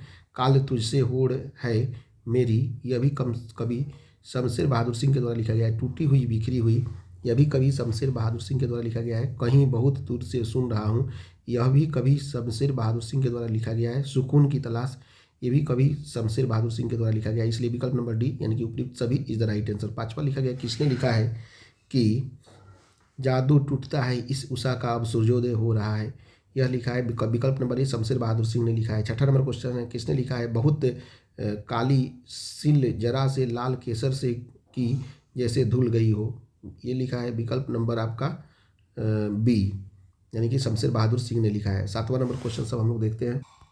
7 नंबर क्वेश्चन है कि शमशेर बहादुर सिंह का जन्म कहाँ पे हुआ था? विकल्प नंबर सी देहरादून उत्तराखंड में हुआ था। 8 नंबर क्वेश्चन है दूसरा सप्तक का प्रकाशन वर्ष कौन सा है? विकल्प नंबर बी 1951 ईस्वी में। 9 नंबर क्वेश्चन है प्रकृति वर्णन से संबंधित कविता है। विकल्प number B Usha. 10 number question है इतने पास अपने शीर्षक संकलन किस कवि के द्वारा लिखा गया है? विकल्प number D Shamsher Bahadur Singh. 11 number question है कि सुकून की तलाश किसकी रचना है? विकल्प number B Shamsher Bahadur Singh. 12 number question है शमशेर बहादुर सिंह की रचना निम्नलिखित में से कौन सा है? विकल्प नंबर डी टूटी हुई बिखरी हुई। अब उसके बाद में नेक्स्ट 13 नंबर क्वेश्चन देखते हैं। 13 नंबर क्वेश्चन है कि शमशेर बहादुर सिंह ने सोवियत रूस की यात्रा कब की थी? विकल्प नंबर बी 1978 ईस्वी में। अब हम लोग 14 नंबर क्वेश्चन देखते हैं। 14 नंबर क्वेश्चन है नील जल में या किसी की गैर झिलिमल देह जैसे हिल रही हो, यह पंक्ति किस शीर्षक कविता से लिया गया है? विकल्प नंबर बी उषा से लिया गया है। 15 नंबर क्वेश्चन है कि शमशेर बहादुर सिंह आधुनिक हिंदी कविता में स्वच्छंद चेतना के कैसे कवि के रूप में उदित हुए थे? तो हो जाएगा विकल्प नंबर सी प्रयोगशील कवि के रूप में उदित हुए थे। 16 नंबर क्वेश्चन है कवियों के कवि किसे कहा जाता है? विकल्प नंबर ए शमशेर बहादुर सिंह को कवियों के कवि के रूप में जाना जाता है। 17 नंबर क्वेश्चन है राख से लिपा हुआ चौका यह पंक्ति किस शीर्षक कविता से लिया गया है? विकल्प नंबर सी उषा शीर्षक कविता से लिया गया है। अब हम लोग चैप्टर नंबर 9 देखेंगे, यानी कि जन जन का चेहरा एक। इसके लेखक इसके मतलब कि कवि हैं गजानन माधव मुक्तिबोध। जन जन का चेहरा एक के रचनाकार हैं गजानन माधव मुक्तिबोध। हम लोग देखते हैं पहला क्वेश्चन। सब पहला क्वेश्चन है जन जन का चेहरा एक शीर्षक कविता के रचयिता कौन है? विकल्प नंबर ए गजानन माधव मुक्तिबोध है। दूसरा नंबर क्वेश्चन है गजानन माधव मुक्तिबोध का जन्म किस वर्ष में हुआ था? विकल्प नंबर ए 1917 ईस्वी में हुआ था। तीसरा नंबर क्वेश्चन है कवि गजानन माधव मुक्तिबोध का निधन कब हुआ था? आपका विकल्प नंबर हो जाएगा सी, यानी कि 11 सितंबर 1964 ईस्वी को उनका निधन हुआ था। 4 नंबर क्वेश्चन है कवि गजानन माधव मुक्तिबोध का जन्म कहाँ पे हुआ था? विकल्प नंबर डी, यानी कि श्योपुर ग्वालियर मध्य प्रदेश में उनका जन्म हुआ था। 5वां नंबर क्वेश्चन है कवि मुक्तिबोध के माता पिता का नाम क्या है? विकल्प नंबर ए पार्वती बाई उनके माता का नाम है और माधव राज मुक्तिबोध उनके पिता का नाम है। 6ठा नंबर क्वेश्चन देखते हैं हम लोग। 6ठा नंबर क्वेश्चन है कि मुक्तिबोध के कविता संग्रह का नाम बताइए। तार सप्तक मुक्तिबोध के कविता संग्रह है। चांद का मुंह टेढ़ा है, यह भी मुक्तिबोध के कविता संग्रह है। भूरी भूरी खाक धूल, ये भी कविता संग्रह है मुक्तिबोध के। विकल्प number D is the right answer. अब हम लोग 7वां नंबर क्वेश्चन देखें। 7 नंबर क्वेश्चन है आपका कि मुक्तिबोध के कथा साहित्य का नाम लिखिए। काठ का सपना मुक्तिबोध के कथा साहित्य है। विपात्र भी मुक्तिबोध के कथा साहित्य है। सतह से उठता आदमी भी मुक्तिबोध का कथा साहित्य है, यानी कि विकल्प नंबर डी उपयुक्त सभी is the right answer. 8 number question है किस कविता से उद्धृत है? आशा मई लाल लाल किरणों से अंधकार, चिरता सा मित्र का स्वर्ग एक, जन जन का मित्र एक, यह कवि किस कविता से उद्धृत है? विकल्प नंबर ए जन जन का चेहरा एक से उद्धृत है। 9 नंबर क्वेश्चन है कि मुक्तिबोध का जीवन मूल्य और रचना मूल्य कैसा है? विकल्प नंबर बी एक ही है। 10 नंबर क्वेश्चन है कि किसने लिखा है कि एशिया के, यूरोप के, अमेरिका के भिन्न भिन्न वास स्थान, भौगोलिक ऐतिहासिक बंधनों के बावजूद सभी और हिंदुस्तान। विकल्प नंबर सी, यानी कि गजानन माधव मुक्तिबोध ने इसे लिखा है। 11 नंबर क्वेश्चन सब हम लोग देखते हैं। 11 नंबर क्वेश्चन है कि चांद का मुंह टेढ़ा है कविता संग्रह किसने लिखा है? विकल्प नंबर डी गजानन माधव मुक्तिबोध ने लिखा है। 12 नंबर क्वेश्चन है कि मुक्तिबोध की आलोचना पुस्तकों के नाम लिखिए। विकल्प नंबर डी उपयुक्त सभी, यानी कि कामायनी एक पुनर्विचार, इसे मुक्तिबोध के द्वारा लिखा गया है। नई कविता का आत्मसंघर्ष, इसे भी मुक्तिबोध के द्वारा लिखा गया है। नई साहित्य का सौंदर्य शास्त्र आखिरी रचना क्यों, ये भी मुक्तिबोध के द्वारा लिखा गया है। समीक्षा की समस्याएं भी मुक्तिबोध के द्वारा लिखा गया है। एक साहित्यिक डायरी भी मुक्तिबोध के द्वारा लिखा गया है, इसलिए विकल्प number D is the right answer. 13 number question है कि किस कविता में ये पंक्तियां हैं? एशिया के, यूरोप के, अमेरिका के भिन्न भिन्न वास स्थान, भौगोलिक ऐतिहासिक बंधनों के बावजूद सभी और हिंदुस्तान, यह लिखा गया। विकल्प नंबर बी जन जन का चेहरा एक से लिया गया है। 14 नंबर क्वेश्चन है हिंदी साहित्य में गजानन माधव मुक्तिबोध का उदय कैसे कवि के रूप में हुआ था? विकल्प नंबर ए प्रयोगवादी कवि के रूप में हुआ था। 15 नंबर क्वेश्चन देखते हैं। 15 नंबर क्वेश्चन है गजानन माधव मुक्तिबोध ने किस विद्यालय से एमए उत्तीर्ण किया था? विकल्प नंबर ए नागपुर विश्वविद्यालय से उत्तीर्ण किया था। अब उसके बाद में 16 नंबर क्वेश्चन देखते हैं। 16 नंबर क्वेश्चन है नील नदी अमेजन मिसौरी में वेदना से गाती हुई बहाती हुई जिंदगी की धारा एक, यह पंक्ति किस शीर्षक कविता से है? तो विकल्प नंबर हो जाएगा सी जन जन का चेहरा एक। 17 नंबर क्वेश्चन है गजानन माधव मुक्तिबोध अपने रचनात्मक जीवन में किन दो प्रधान वैश्विक विचारधाराओं के संसर्ग में आए? तो इसका आंसर हो जाएगा विकल्प नंबर ए अस्तित्ववाद और मार्क्सवाद के संपर्क में आए थे। 18 नंबर क्वेश्चन है इन्होंने प्रायः लंबी कविताएं ही लिखी है, तो हो जाएगा विकल्प नंबर ए गजानन माधव मुक्तिबोध ने हमेशा लंबी कविताएं ही लिखी है। 19 नंबर क्वेश्चन है कि आपका मुक्तिबोध का पूरा नाम क्या है? विकल्प नंबर सी गजानन माधव मुक्तिबोध इनका पूरा नाम है। उसके बाद में 20 नंबर क्वेश्चन हम लोग देखते हैं। 20 नंबर क्वेश्चन है कि दानव दुरात्मा एक, मानव की आत्मा एक, यह पंक्ति किस शीर्षक कविता की है? जन जन का चेहरा एक। विकल्प number A is the right answer है। 21 नंबर क्वेश्चन है साम्यवादी किससे लड़ रहा है? विकल्प नंबर ए पूंजीवादी से लड़ रहा है। 22 नंबर क्वेश्चन है मुक्तिवाद का जन्म स्थल कहाँ है? विकल्प number C Chhattisgarh. 23 number question है कि कामायनी एक पुनर्विचार शीर्षक रचना किसकी है? विकल्प नंबर बी गजानन माधव गजानन माधव मुक्तिबोध की रचना है। कामायनी एक पुनर्विचार शीर्षक रचना है गजानन माधव मुक्तिबोध। अब उसके बाद में चैप्टर नंबर 10 हम लोग शुरू करते हैं। अधिनायक, जिसके कवि हैं कि रघुवीर सहाय के द्वारा अधिनायक नामक कविता लिखा गया है। अब हम लोग चैप्टर नंबर 10 की शुरुआत करते हैं। अब इसके बाद में हम लोग चैप्टर नंबर 10 शुरुआत कर रहे हैं गद्य खंड का। अधिनायक इसके जो कवि हैं वो है रघुवीर सहाय। पहला नंबर क्वेश्चन है, अधिनायकवाद शीर्षक कविता के कवि का नाम बताइए, ये कौन है? तो इसका आंसर हो जाएगा आपका विकल्प नंबर ए, रघुवीर सहाय इसका सही आंसर है। विकल्प number A is the right answer, रघुवीर सहाय। दूसरा नंबर क्वेश्चन है कि कवि रघुवीर सहाय का जन्म कब हुआ था? विकल्प नंबर बी, 9 दिसंबर 1929 ईस्वी को कवि रघुवीर सहाय का जन्म हुआ था, यानी कि विकल्प number B is the right answer. अब हम लोग तीसरा नंबर क्वेश्चन देख लेते हैं। तीसरा नंबर क्वेश्चन है, कवि रघुवीर सहाय का निधन कब हुआ था? तो आंसर हो जाएगा विकल्प नंबर सी, यानी कि 30 सितंबर 1990 ईस्वी को कवि रघुवीर सहाय का निधन हुआ था। 4 नंबर क्वेश्चन है, कवि रघुवीर सहाय का जन्म कहाँ पे हुआ था? विकल्प नंबर डी, लखनऊ उत्तर प्रदेश में कवि रघुवीर सहाय का जन्म हुआ था। 5वां नंबर क्वेश्चन है कि कवि रघुवीर सहाय के पिता का नाम क्या था? विकल्प नंबर ए, हरदेव सहाय, जो कि एक शिक्षक थे, उनके पिता का नाम था, यानी कि विकल्प number A is the right answer. 6 number question है, किस पत्रिका के संपादन के कारण रघुवीर सहाय का नाम हुआ था? तो इसका आंसर हो जाएगा विकल्प नंबर बी, दिन नाम। 7 नंबर क्वेश्चन है, किस कविता संग्रह पर रघुवीर सहाय को साहित्य अकादमी पुरस्कार मिला था? तो इसका सही आंसर हो जाएगा विकल्प नंबर सी, लोग भूल गए हैं। लोग भूल गए हैं पर रघुवीर सहाय को साहित्य अकादमी पुरस्कार से सम्मानित किया गया था। अब हम लोग 8वां नंबर क्वेश्चन देखते हैं।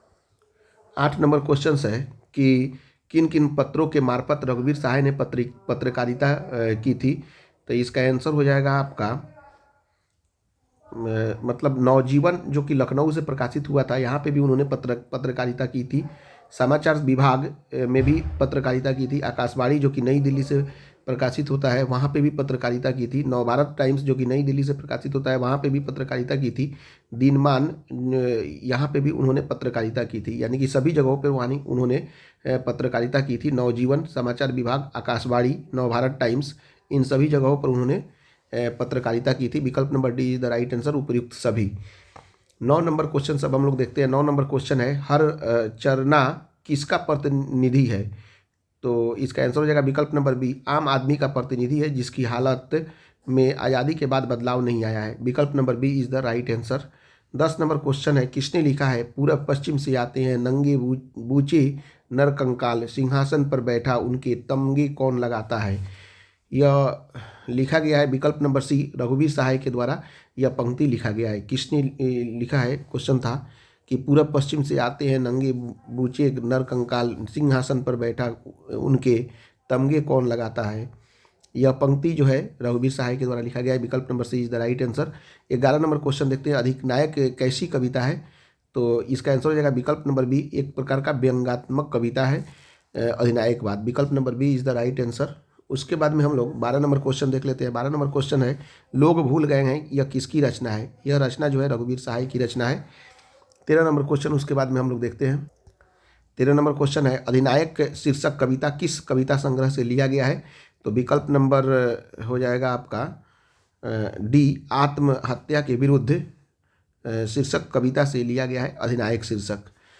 इस तरह से हम लोगों ने देख लिया 13 नंबर क्वेश्चन। अब 14 नंबर क्वेश्चन को हम 14 नंबर क्वेश्चन है कि राष्ट्रीय त्यौहार के दिन हर चरना क्या पहने हैं? तो इसका आंसर हो जाएगा विकल्प नंबर डी, फटा सुथना उन्होंने पहना है। 15 नंबर क्वेश्चन है, मखमल टमटम वल्लम तुरही, पगड़ी छत्र चवर के साथ तोप छुड़ाकर ढोल बजाकर जय जय कौन कराता है? यह पंक्ति किस कविता से है? तो इसका आंसर हो जाएगा विकल्प नंबर बी, अधिनायक से यह लिया गया है। 16 नंबर क्वेश्चन है कि रघुवीर सहाय की कविता निम्नलिखित में से कौन सी है? विकल्प नंबर सी, अधिनायक जो है यह रघुवीर सहाय की कविता है। विकल्प number C is the right answer.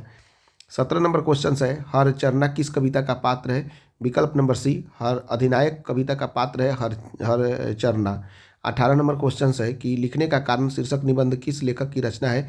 विकल्प नंबर डी, रघुवीर सहाय। 19 नंबर क्वेश्चन है, कौमुदी नामक कविता केंद्र की स्थापना किसने की थी? तो इसका आंसर हो जाएगा विकल्प नंबर बी, रघुवीर सहाय ने की थी। अब हम लोग नेक्स्ट यानी कि 20 नंबर क्वेश्चन देखते हैं। 20 नंबर क्वेश्चन है, वे और नहीं होंगे जो मारे जाएंगे शीर्षक निबंध किसकी रचना है? तो इसका आंसर हो जाएगा आपका विकल्प नंबर सी, रघुवीर सहाय की रचना है। 21 नंबर क्वेश्चन है, अधिनायक शीर्षक कविता में हरचरना कौन है? तो इसका आंसर हो जाएगा आपका विकल्प नंबर बी, एक गरीब लड़का है हरचरना। इस तरह से हमने चैप्टर नंबर 10 के सभी ऑब्जेक्टिव एक्सपेक्टेड जो क्वेश्चन पूछ सकते हैं उसको हमने कंप्लीट कर लिया। अब हम लोग चैप्टर नंबर 11 को शुरुआत करते हैं, प्यारे नन्हे बेटे को। इस कविता के जो कवि हैं वो है विनोद कुमार शुक्ल। विनोद कुमार शुक्ल के द्वारा लिखा गया है प्यारे नन्हे बेटे को। अब इसके बाद में हम लोग पहला क्वेश्चन को देख लेते हैं। चैप्टर नंबर 11 का पहला क्वेश्चन है कि प्यारे नन्हे बेटे को शीर्षक कविता के कवि का नाम बताइए। इनके कवि का नाम क्या है? तो इसका आंसर हो जाएगा विकल्प number A, Vinod Kumar Shukla is the right answer. विकल्प number A is the right answer. दूसरा नंबर क्वेश्चन है, कवि विनोद कुमार शुक्ल का जन्म कब हुआ था? तो आंसर हो जाएगा विकल्प नंबर बी, 1 जनवरी 1937 ईस्वी को इनका जन्म हुआ था। तीसरा नंबर क्वेश्चन है, कवि विनोद कुमार शुक्ल का जन्म कहाँ पे हुआ था? तो विकल्प नंबर सी, राजनांदगांव छत्तीसगढ़। राजनांदगांव छत्तीसगढ़ में कवि विनोद कुमार शुक्ल का जन्म हुआ था। विकल्प number C is the right answer. उसके बाद में चौथा नंबर क्वेश्चन हम लोग देखते हैं कि 4 नंबर क्वेश्चन क्या बोल रहा है। 4 नंबर क्वेश्चन है कि कवि विनोद कुमार शुक्ल का निवास स्थान कहाँ पे था? तो इसका आंसर हो जाएगा विकल्प नंबर डी, यानी कि रायपुर छत्तीसगढ़ में कवि विनोद कुमार शुक्ल का निवास स्थान था। 5वां नंबर क्वेश्चन है कि कवि विनोद कुमार शुक्ल को कौन सा सम्मान मिला हुआ था? तो इसका आंसर हो जाएगा आपका रघुवीर सहाय स्मृति पुरस्कार 1992 से सम्मानित कवि विनोद कुमार शुक्ल को किया गया था। दयावती मोदी कवि शिखर सम्मान 1997 से सम्मानित किया गया था कवि विनोद कुमार शुक्ल, ये भी सही है। साहित्य अकादमी पुरस्कार 1999 में कवि विनोद कुमार शुक्ल को दिया गया था, यानी कि ये तीनों सही है। विकल्प नंबर डी, उपयुक्त सभी इज द राइट आंसर। उसके बाद में 6 नंबर क्वेश्चन है कि आपका कवि विनोद कुमार शुक्ल के कविता संग्रह का नाम बताइए। सबसे पहला विकल्प है लगभग जय हिंद, 1971 में लिखा गया था। यह भी कवि विनोद कुमार शुक्ल के द्वारा रचित कविता संग्रह है। वह आदमी नया गरम कोट पहनकर चला गया विचार की तरह 1981 में प्रकाशित हुआ था। यह भी कवि विनोद कुमार शुक्ल के द्वारा लिखा गया कविता संग्रह है। सब कुछ होना बचा रहेगा 1992 ईस्वी में, तथा अतिरिक्त नहीं 2001 ईस्वी में लिखा गया था, जो कि कवि विनोद कुमार शुक्ल के द्वारा रचित कविता संग्रह है। यानी कि ये सभी जितनी भी यहाँ पे लिखा गया है वो सभी जो है वह कवि विनोद कुमार शुक्ल के द्वारा रचित कविता संग्रह है, यानी कि विकल्प number D is the right answer. सभी सही आंसर हो जाएगा। उसके बाद में 7वां नंबर क्वेश्चन हम लोग देखते हैं। 7वां नंबर क्वेश्चन है, प्यारे नन्हे बेटे को कविता किस संग्रह से ली गई है? तो इसका आंसर हो जाएगा विकल्प नंबर ए, वह आदमी नया गरम कोट पहन कर चला गया विचार की तरह। प्यारे नन्हे बेटे को कविता किस संग्रह से ली गई है? इसका आंसर हो जाएगा विकल्प नंबर ए, यानी कि वह आदमी नया गरम कोट पहन कर चला गया विचार की तरह। 8वां नंबर क्वेश्चन हम लोग देखते हैं। 8 नंबर क्वेश्चन है, किस कविता की पंक्तियाँ है कि हर वो आदमी जो मेहनत कश लोहा है, हर वो आदमी हर वो औरत दबी सताई बोझ उठाने वाली लोहा। इसका आंसर हो जाएगा विकल्प नंबर बी, प्यारे नन्हे बेटे को। इसी कविता की ये पंक्तियाँ है कि हर वो आदमी जो मेहनत कश लोहा है, हर वो औरत दबी सताई बोझ उठाने वाली लोहा। यह कविता जो है प्यारे नन्हे बेटे को इसी कविता से ये पंक्तियाँ लिया गया है। विकल्प number B is the right answer. 9 number question हम लोग देख लेते हैं। 9 नंबर क्वेश्चन है, किस कविता की पंक्तियाँ है, प्यारी बिटिया से पूछूंगा बतलाओ आसपास कहाँ कहाँ लोहा है। यह आंसर हो जाएगा विकल्प नंबर सी, यानी कि प्यारे नन्हे बेटे को। 10 नंबर क्वेश्चन है कि करकुल शब्द का क्या अर्थ होता है? इसका अर्थ होता है कलछुल। विकल्प number D is the right answer. 11 number question है, कवि प्यारे नन्हे बेटे से क्या प्रश्न करता है? तो आंसर हो जाएगा विकल्प नंबर सी, बतलाओ आसपास कहाँ कहाँ लोहा है। 12 नंबर क्वेश्चन है, प्यारे नन्हे बेटे को कविता में लोहा किसका प्रतीक है? विकल्प नंबर बी, कर्म का प्रतीक है लोहा। उसके बाद में 13 नंबर क्वेश्चन हम लोग देखते हैं। 13 नंबर क्वेश्चन है कि एक तार लोहे का लंबा लकड़ी के 2 खंभों पर तना बंधा हुआ बाहर। यह पंक्ति किस कविता से उद्धृत है? विकल्प नंबर सी, प्यारे नन्हे बेटे को। अब हम लोग देखते हैं 14 नंबर क्वेश्चन। 14 नंबर क्वेश्चन है, पेड़ पर कमरा का अनुवाद किस भाषा में हुआ है? विकल्प नंबर बी, इतावली भाषा में हुआ है। 15 नंबर क्वेश्चन है, प्यारे नन्हे बेटे को शीर्षक कविता का नायक कहाँ का रहने वाला है? विकल्प नंबर हो जाएगा इसका सी, भिलाई छत्तीसगढ़ का यह रहने वाला है। यानी कि ये जो कवि हैं वो भिलाई छत्तीसगढ़, कवि विनोद कुमार शुक्ल जी भिलाई छत्तीसगढ़ के रहने वाले हैं बेसिकली। 16 नंबर क्वेश्चन दिया हुआ है, इसी तरह घर भर मिलकर धीरे धीरे सोच समझकर सोच कर एक साथ ढूंढेंगे कहाँ कहाँ लोहा है, घर भर मिलकर धीरे धीरे सोच कर एक साथ ढूंढेंगे कहाँ कहाँ लोहा है। यह पंक्ति किस कविता से ली गई है? इसका आंसर हो जाएगा विकल्प नंबर ए, प्यारे नन्हे बेटे को। 17 नंबर क्वेश्चन है, दीवार में एक खिड़की रहती थी शीर्षक उपन्यास किसके द्वारा लिखा गया है? विकल्प नंबर बी, विनोद कुमार शुक्ल के द्वारा लिखा गया है। 18 नंबर क्वेश्चन सब हम लोग देख लेते हैं। 18 नंबर क्वेश्चन है, विनोद कुमार शुक्ल की किस रचना पर मणि कौल ने फिल्म बनाई थी? विकल्प नंबर डी, नौकर की कमीज पर उन्होंने फिल्म बनाई थी। 19 नंबर क्वेश्चन है, निम्नलिखित में से कौन कवि इंदिरा गांधी कृषि विश्वविद्यालय में एसोसिएट प्रोफेसर रहे थे? विकल्प नंबर ए, विनोद कुमार शुक्ल जी इंदिरा गांधी कृषि विश्वविद्यालय में एसोसिएट प्रोफेसर के पद पर रहे थे। अब हम लोग नेक्स्ट चैप्टर यानी कि चैप्टर नंबर 12 को शुरुआत कर रहे हैं। उस चैप्टर का नाम है हार जीत। इसके लेखक हैं अशोक वाजपेयी, जो कि काफ़ी ही चर्चित और बहुत ही अच्छा कविता है। इसे हम लोग देखते हैं, इसके जितने भी ऑब्जेक्टिव क्वेश्चन बन सकते हैं उसे हम लोग देख रहे हैं। आइए शुरू करते हैं। पहला क्वेश्चन दिया हुआ है, हार जीत किस प्रकार की रचना है? विकल्प नंबर ए, एक प्रकार का गद्य गीत है। दूसरा नंबर क्वेश्चन हम लोग देखते हैं। दूसरा नंबर क्वेश्चन है कि हार जीत कविता के कवि का नाम बताइए, क्या है? विकल्प नंबर बी, अशोक वाजपेयी हार जीत कविता के कवि हैं। तीसरा नंबर क्वेश्चन है कि कवि वाजपेयी का जन्म कब हुआ था? विकल्प नंबर सी, 16 जनवरी 1941 ईस्वी को कवि अशोक वाजपेयी का जन्म हुआ था। अब क्वेश्चन नंबर 4 नंबर क्वेश्चन है, कवि अशोक वाजपेयी का जन्म स्थान कहाँ पे है? तो विकल्प नंबर डी, दुर्ग छत्तीसगढ़ में कवि अशोक वाजपेयी का जन्म हुआ था। उसके बाद में 5वां नंबर क्वेश्चन है, कवि अशोक वाजपेयी का मूल निवास स्थान कहाँ पे है? सागर मध्य प्रदेश में उनका मूल निवास स्थान है। 6ठा नंबर क्वेश्चन है कि कवि अशोक वाजपेयी के माता पिता का नाम क्या है? विकल्प नंबर बी, यानी कि अशोक वाजपेयी के माता का नाम है निर्मला देवी और उनके पिता का नाम है परमानंद वाजपेयी, उनके पिता का नाम है। यानी कि कवि अशोक वाजपेयी के माता पिता का नाम निर्मला देवी एवं परमानंद वाजपेयी है। विकल्प number B is the right answer. 7वां नंबर क्वेश्चन हम लोग देखते हैं कि कवि अशोक वाजपेयी को कौन सा सम्मान मिला था? साहित्य अकादमी पुरस्कार से भी उन्हें नामांकित किया गया था। दयावती मोदी कवि शिखर सम्मान से भी उन्हें सम्मानित किया गया था अशोक वाजपेयी को। फ्रेंच सरकार का officer of the order of arts and letters सम्मान से भी सम्मानित किया गया था अशोक वाजपेयी को। 2005 ईस्वी में उन्हें सम्मानित किया गया था। पॉलिश सरकार का officer of the award of cross 2004 से सम्मानित किया गया था उन्हें अशोक वाजपेयी को। इस तरह से हम बोल सकते हैं कि इन तीनों ऑप्शन सही है, यानी कि विकल्प number D is the right answer. 8वां नंबर क्वेश्चन हम लोग देखते हैं क्या दिया। 8 नंबर क्वेश्चन दिया हुआ है कि कवि अशोक वाजपेयी ने कौन सा स्तंभ लेखन किया है? तो कभी कभार इन्होंने स्तंभ लेखन किया है, यानी कि कभी कभार इज द राइट आंसर होगा। 9 नंबर क्वेश्चंस हम लोग देखते हैं। 9 नंबर क्वेश्चन दिया हुआ है, कवि अशोक वाजपेयी ने कौन साहित्य पत्र संपादन किया था? इसका आंसर हो जाएगा विकल्प नंबर डी, यानी कि समवेत साहित्य पत्र का भी इन्होंने संपादन किया था। पहचान का भी इन्होंने संपादन किया था। पूर्वग्रह का भी संपादन किया था। बहुवचन का भी संपादन किया था। कविता एशिया का भी संपादन किया था। समास का भी संपादन किया था। इस तरह से इन तीनों ऑप्शंस में सभी जितना भी दिया हुआ है साहित्य पत्र, इस सभी का संपादन अशोक वाजपेयी ने किया था। इसलिए विकल्प नंबर डी, यानी कि उपयुक्त सभी, इसका आंसर सही होगा। 10वां नंबर क्वेश्चन दिया हुआ है आपका कि किस पाठ में आया है किसकी विजय हुई सेना की नागरिकों की? यह आया है विकल्प नंबर ए, हार जीत से आया है। 11 नंबर क्वेश्चन है आपका, किस कवि ने लिखा खेत रहने वालों की सूची अप्रकाशित है? तो इसका आंसर हो जाएगा विकल्प नंबर बी, अशोक वाजपेयी। उसके बाद में 12 नंबर क्वेश्चन है, हार जीत शीर्षक कविता अशोक वाजपेयी के किस कविता संकलन से ली गई है? तो इसका आंसर हो जाएगा विकल्प नंबर सी, कहीं नहीं वहीं, यानी कि विकल्प number C is the right answer. Question क्या था, हार जीत शीर्षक कविता अशोक वाजपेयी के किस कविता संकलन से ली गई है? कविता संकलन है कहीं नहीं वहीं, यहीं से लिया गया है हार जीत। विकल्प number C is the right answer. अब हम लोग देखते हैं 13 नंबर क्वेश्चन को।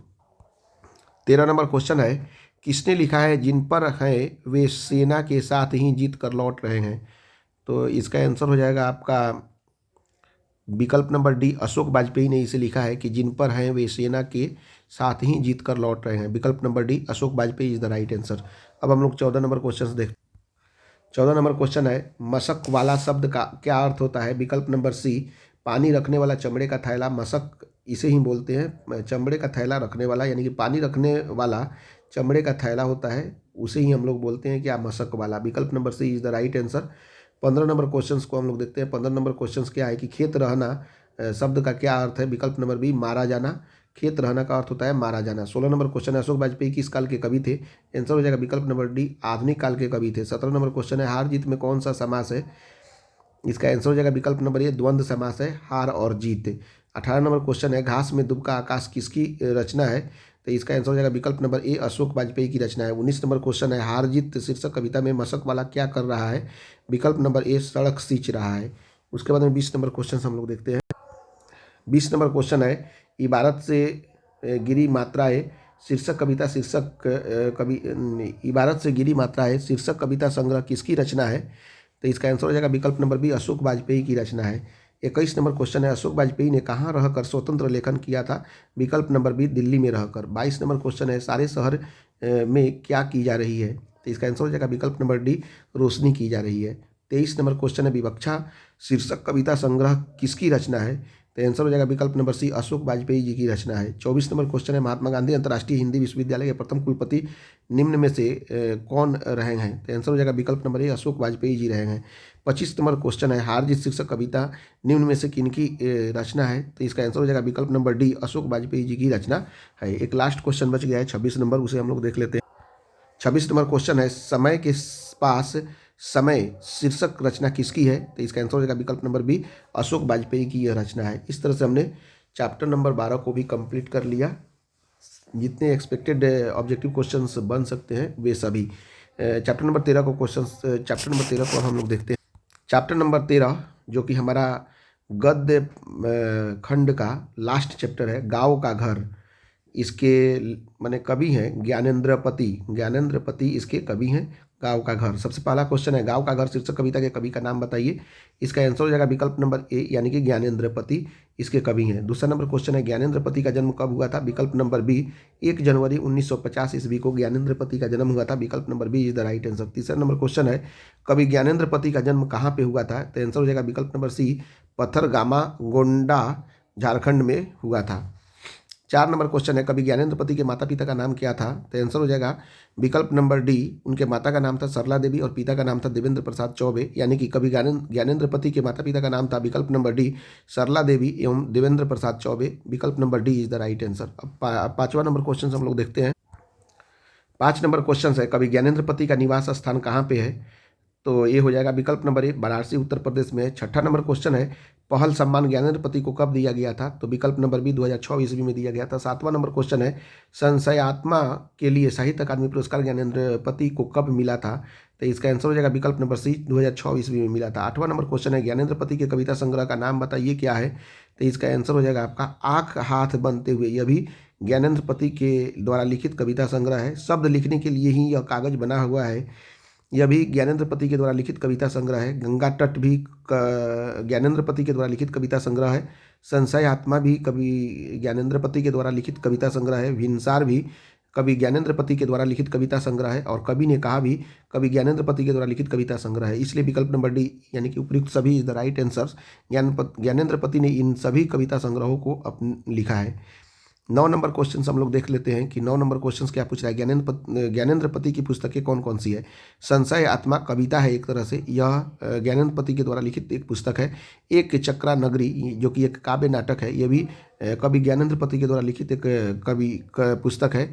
पढ़ते गढ़ते कथेकर गद्य है, ये भी ज्ञानेंद्र पति के द्वारा लिखित एक पुस्तक है। अतः विकल्प नंबर डी यानी कि तीनों ज्ञानेंद्र पति के द्वारा लिखा गया है। विकल्प नंबर डी यानी कि इनमें से सभी होगा is the right answer. 10 number question सब हम लोग देखते हैं। 10 नंबर क्वेश्चन है कि गाँव का घर कविता ज्ञानेंद्र पति के किस संग्रह से लिया गया है? तो आंसर हो जाएगा विकल्प नंबर बी संशय आत्मा से लिया गया है। विकल्प नंबर बी संशय आत्मा इज द राइट आंसर। अब 11 नंबर क्वेश्चन को अभी हम लोग देखते हैं। 11 नंबर क्वेश्चन है किस पाठ में आया है कि आवाज़ भी न आती यहाँ तक, न आवाज़ की रोशनी न रोशनी की आवाज़। यह जो है कौन से पाठ से आया है? तो इसका आंसर होगा विकल्प नंबर सी गाँव का घर से आया है। 12 नंबर क्वेश्चन है किस पाठ में आया है कि जैसे गिर गया हो गजन दंतों को गवाकर कोई हाथी। यह जो है मतलब विकल्प नंबर डी गाँव के घर से ही आया है, लिखा गया है। 13 नंबर क्वेश्चन है दूध डूबे अंगूठे के छापे का अर्थ क्या होता है? तो विकल्प नंबर ए दूध में अंगूठा डुबाकर दीवार पर लगाए गए चिन्ह को ही हम लोग बोलते हैं कि दूध डूबे अंगूठे के छापे। इसका अर्थ होता है दूध में अंगूठा डुबाकर दीवार पर लगाए गए चिन्ह। विकल्प number A is the right answer. 14 number question देखते हैं, पंचायती राज में क्या खो गया है? विकल्प नंबर सी पंच परमेश्वर खो गया है। पंच परमेश्वर जो है प्रेमचंद की एक बहुत ही उत्कृष्ट रचना है। 15 नंबर क्वेश्चन है, ज्ञानेंद्रपति किस प्रशासनिक पद पर थे? तो इसका आंसर हो जाएगा विकल्प नंबर सी काराधीक्षक के पद पर ज्ञानेंद्रपति जी थे, जो कि एक कवि भी हैं। 16 नंबर क्वेश्चन अब हम लोग देखते हैं। 16 नंबर क्वेश्चन है, ज्ञानेंद्रपति बिहार लोक सेवा आयोग द्वारा चयनित होकर किस पद पर पदस्थापित हुए थे? तो इसका आंसर हो जाएगा विकल्प नंबर बी काराधीक्षक के पद पर पदस्थापित हुए थे। 17 नंबर क्वेश्चन है, कवि ने कहा क्या है? तो इसका आंसर हो जाएगा विकल्प नंबर सी कविता संग्रह। कवि ने कहा यह क्या है? यह एक प्रकार का कविता संग्रह है, यानी कि विकल्प number C is the right answer. 18 number question है, चौखट के भीतर आने के लिए क्या करके आना पड़ता था बुजुर्गों को? तो इसका आंसर हो जाएगा विकल्प नंबर सी खास कर आना पड़ता था। 19 नंबर क्वेश्चन है, सर्कस का प्रकाश बुलौआ शहर से कितनी दूर से आने वाला है? तो इसका आंसर हो जाएगा विकल्प नंबर ए 10 कोस से आने वाला है, 10 कोस दूर से आने वाला है। 20 नंबर क्वेश्चन है, पंचायती राज में जैसे खो गए पंच परमेश्वर, यह पंक्ति किस शीर्षक कविता से लिया गया है? तो इसका आंसर हो जाएगा विकल्प नंबर ए गाँव के घर। 21 नंबर क्वेश्चन है, ज्ञानेंद्रपति की कविता कौन सी है? तो इसका आंसर हो जाएगा विकल्प नंबर ए गाँव का घर। अब एक लास्ट क्वेश्चन जो कि बच गया है इस पूरे गद्य पाठ का, 22 नंबर क्वेश्चन, जिसे हम लोग देखते हैं। 22 नंबर क्वेश्चन है, कवि ने कहा शीर्षक की रचना किसकी है? यह निश्चित रूप से आंसर हो जाएगा इसका विकल्प नंबर बी ज्ञानेंद्रपति। तो इस तरह से हमने मतलब जितने भी गद्य पद हैं उसको तो हमने समाप्त कर लिया, लेकिन हमारे हिंदी की किताब में एक प्रतिपूर्ति करके भी आता है, जिसके अंतर्गत हमारे पास में 3 चैप्टर हैं, उसका भी क्वेश्चंस हम लोग अभी साथ साथ देख लेते हैं। उसके बाद में हम लोग व्याकरण के क्वेश्चंस को करेंगे। तो इसके साथ साथ हम लोग प्रतिपूर्ति, जो कि बहुत ही कम क्वेश्चंस है, उसको हम लोग साथ ही साथ इसको अभी निपटा देते हैं। तो प्रतिपूर्ति का पहला चैप्टर हम लोग शुरू करेंगे, रस्सी का टुकड़ा, जिसे लिखा है गाइडी मोफासा ने। अभी हम लोग शुरू करते हैं प्रतिपूर्ति का पहला चैप्टर। प्रतिपूर्ति के अंतर्गत 3 चैप्टर यहाँ पे हमारे सिलेबस के अंतर्गत दिए गए हैं, जिसके अंतर्गत ये जो लेखक हैं ये विदेशी राइटर हैं। सबसे पहला जो चैप्टर दिया गया है रस्सी का टुकड़ा, इसके लेखक हैं गाइडी मोपासा। गाइडी मोपासा इसके लेखक हैं। चूँकि इससे भी क्वेश्चंस कभी कभार पूछ देता है, तो इसलिए इसका भी अध्ययन करना जरूरी है। सबसे पहला क्वेश्चन है कि रस्सी का टुकड़ा शीर्षक कहानी के रचयिता का नाम बताना है। तो इसका आंसर हो जाएगा आपका, निश्चित रूप से इसका आंसर कौन सा होगा? विकल्प number A is the right answer होगा, यानी कि गाइडी मोपासा इसके लेखक हैं। दूसरा नंबर क्वेश्चन है, गाइडी मोपासा का जीवन काल बताना है कि ये कब से कब तक जीवित रहे। तो इसका आंसर हो जाएगा विकल्प नंबर डी 1850 से लेकर 1893 ईस्वी तक जीवित रहे। तीसरा नंबर क्वेश्चन है, मोपासा किस देश के रहने वाले थे? तो इसका आंसर हो जाएगा विकल्प नंबर बी, यानी कि फ्रांस के रहने वाले थे। उसके बाद में 4 नंबर क्वेश्चन हम लोग देख लेते हैं। 4 नंबर क्वेश्चन है, खाली जगहों को भरना है। कहानी में शब्द न सिर्फ रपट की तरह तरह माध्यम होते हैं, न कविता की तरह स्वायत्त होते हैं, उनके भीतर एक डैश डैश चमक रहती है। इसका आंसर होगा विकल्प नंबर ए, तनाव भरी चमक रहती है। 5वां नंबर क्वेश्चन है, गाइडी मोपासा लगभग कितनी कहानियाँ लिखी थी? तो इसका आंसर हो जाएगा विकल्प नंबर बी, लगभग 300 कहानियों को उन्होंने लिखा था। 6ठा नंबर क्वेश्चन है कि अपने लेखन में मोपासा ने कैसे समाज के चाल चरित्र को बेपर्द किया? तो इसका आंसर हो जाएगा विकल्प नंबर सी, बुजुर्गों को बेपर्द किया था, यानी कि विकल्प number C is the right answer. 7वां नंबर क्वेश्चन है, एक कहानी कहाँ की दुनिया की रपट को अपने सत्य की भाषा में परिणित करती है? इसका आंसर हो जाएगा विकल्प नंबर डी, बाहर। 8 नंबर क्वेश्चन है कि औरतें अपनी टोकरियों को जमीन पर रख कर बैठ गई थी और उनसे डैश डैश डैश खाली जगह बाहर निकाल ली गई थी, जिनके पाँव आपस में बंधे थे, आंखों में भय साफ नजर आ रहा था, खाली जगहों को भरना है। तो इसका सही आंसर हो जाएगा आपका विकल्प नंबर ए, बतखे और मुर्गियाँ। यानी कि फिर से पढ़ते हैं, औरतें अपनी टोकरियों को जमीन पर रख कर बैठ गई थी और उनसे बतखे और मुर्गियाँ बाहर निकाल ली गई थी, जिनके पाँव आपस में बंधे हुए थे, आंखों में भय साफ नजर आ रहा था। यानी कि आंसर हो जाएगा विकल्प नंबर ए, बतखे और मुर्गियाँ। अब 9 नंबर क्वेश्चन हम लोग देखते हैं। 9 नंबर क्वेश्चन है, किस पात्र की मान्यता है कि हर उपयोगी वस्तु को उठा लेना चाहिए? विकल्प नंबर बी, होशे कम। होशे कम पात्र की मान्यता यह है कि हर उपयोगी वस्तु को उठा लेना चाहिए। 10वां नंबर क्वेश्चन है, 1870 से 1890 के बीच गाइडी मोपासा की कहानी की कितनी पुस्तकें प्रकाशित हुई थी?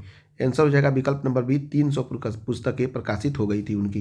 11 नंबर क्वेश्चन है, रस्सी का टुकड़ा शीर्षक पाठ के अनुसार काले चमड़े के बटुआ में क्या है? आंसर हो जाएगा विकल्प नंबर डी, 500 फ्रैंक और व्यापार से संबंधित कागजात उनके चमड़े के बटुआ में स्थित है, माने है। 12 नंबर क्वेश्चन है कि कहानी विदा को आधुनिक रूप में किसका अनुकरणीय योगदान है? तो इसका आंसर हो जाएगा विकल्प नंबर बी, गार्डी मुपासा का योगदान अनुकरणीय योगदान है।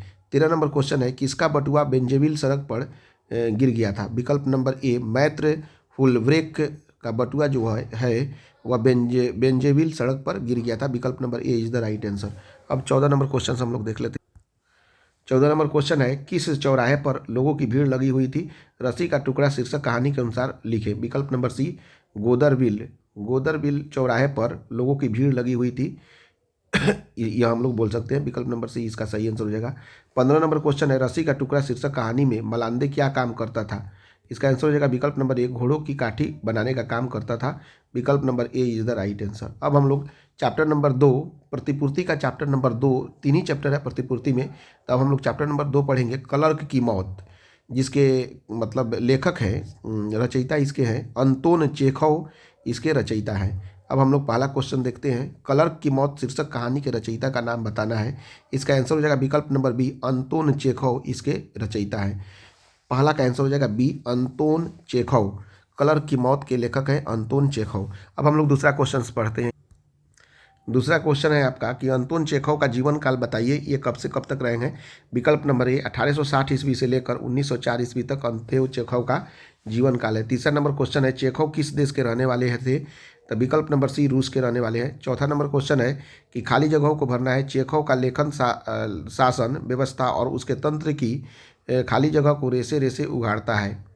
इसका आंसर हो जाएगा विकल्प नंबर सी, अमानवीयता, यानी कि चेखव का लेखन शासन व्यवस्था और उसके तंत्र की अमानवीयता को रेसे रेसे उघाड़ता है। विकल्प नंबर सी, अमानवीयता इज द राइट आंसर इसका हो जाएगा। 5वां नंबर क्वेश्चन है, क्लर्क की मौत के क्लर्क का क्या नाम है? तो इसका आंसर हो जाएगा विकल्प नंबर डी, यानी कि इवान दमित्रिच चेरेवको। इवान दमित्रिच चेरेवको इसका नाम है। 6ठा नंबर क्वेश्चन है, क्लर्क की गलती क्या थी?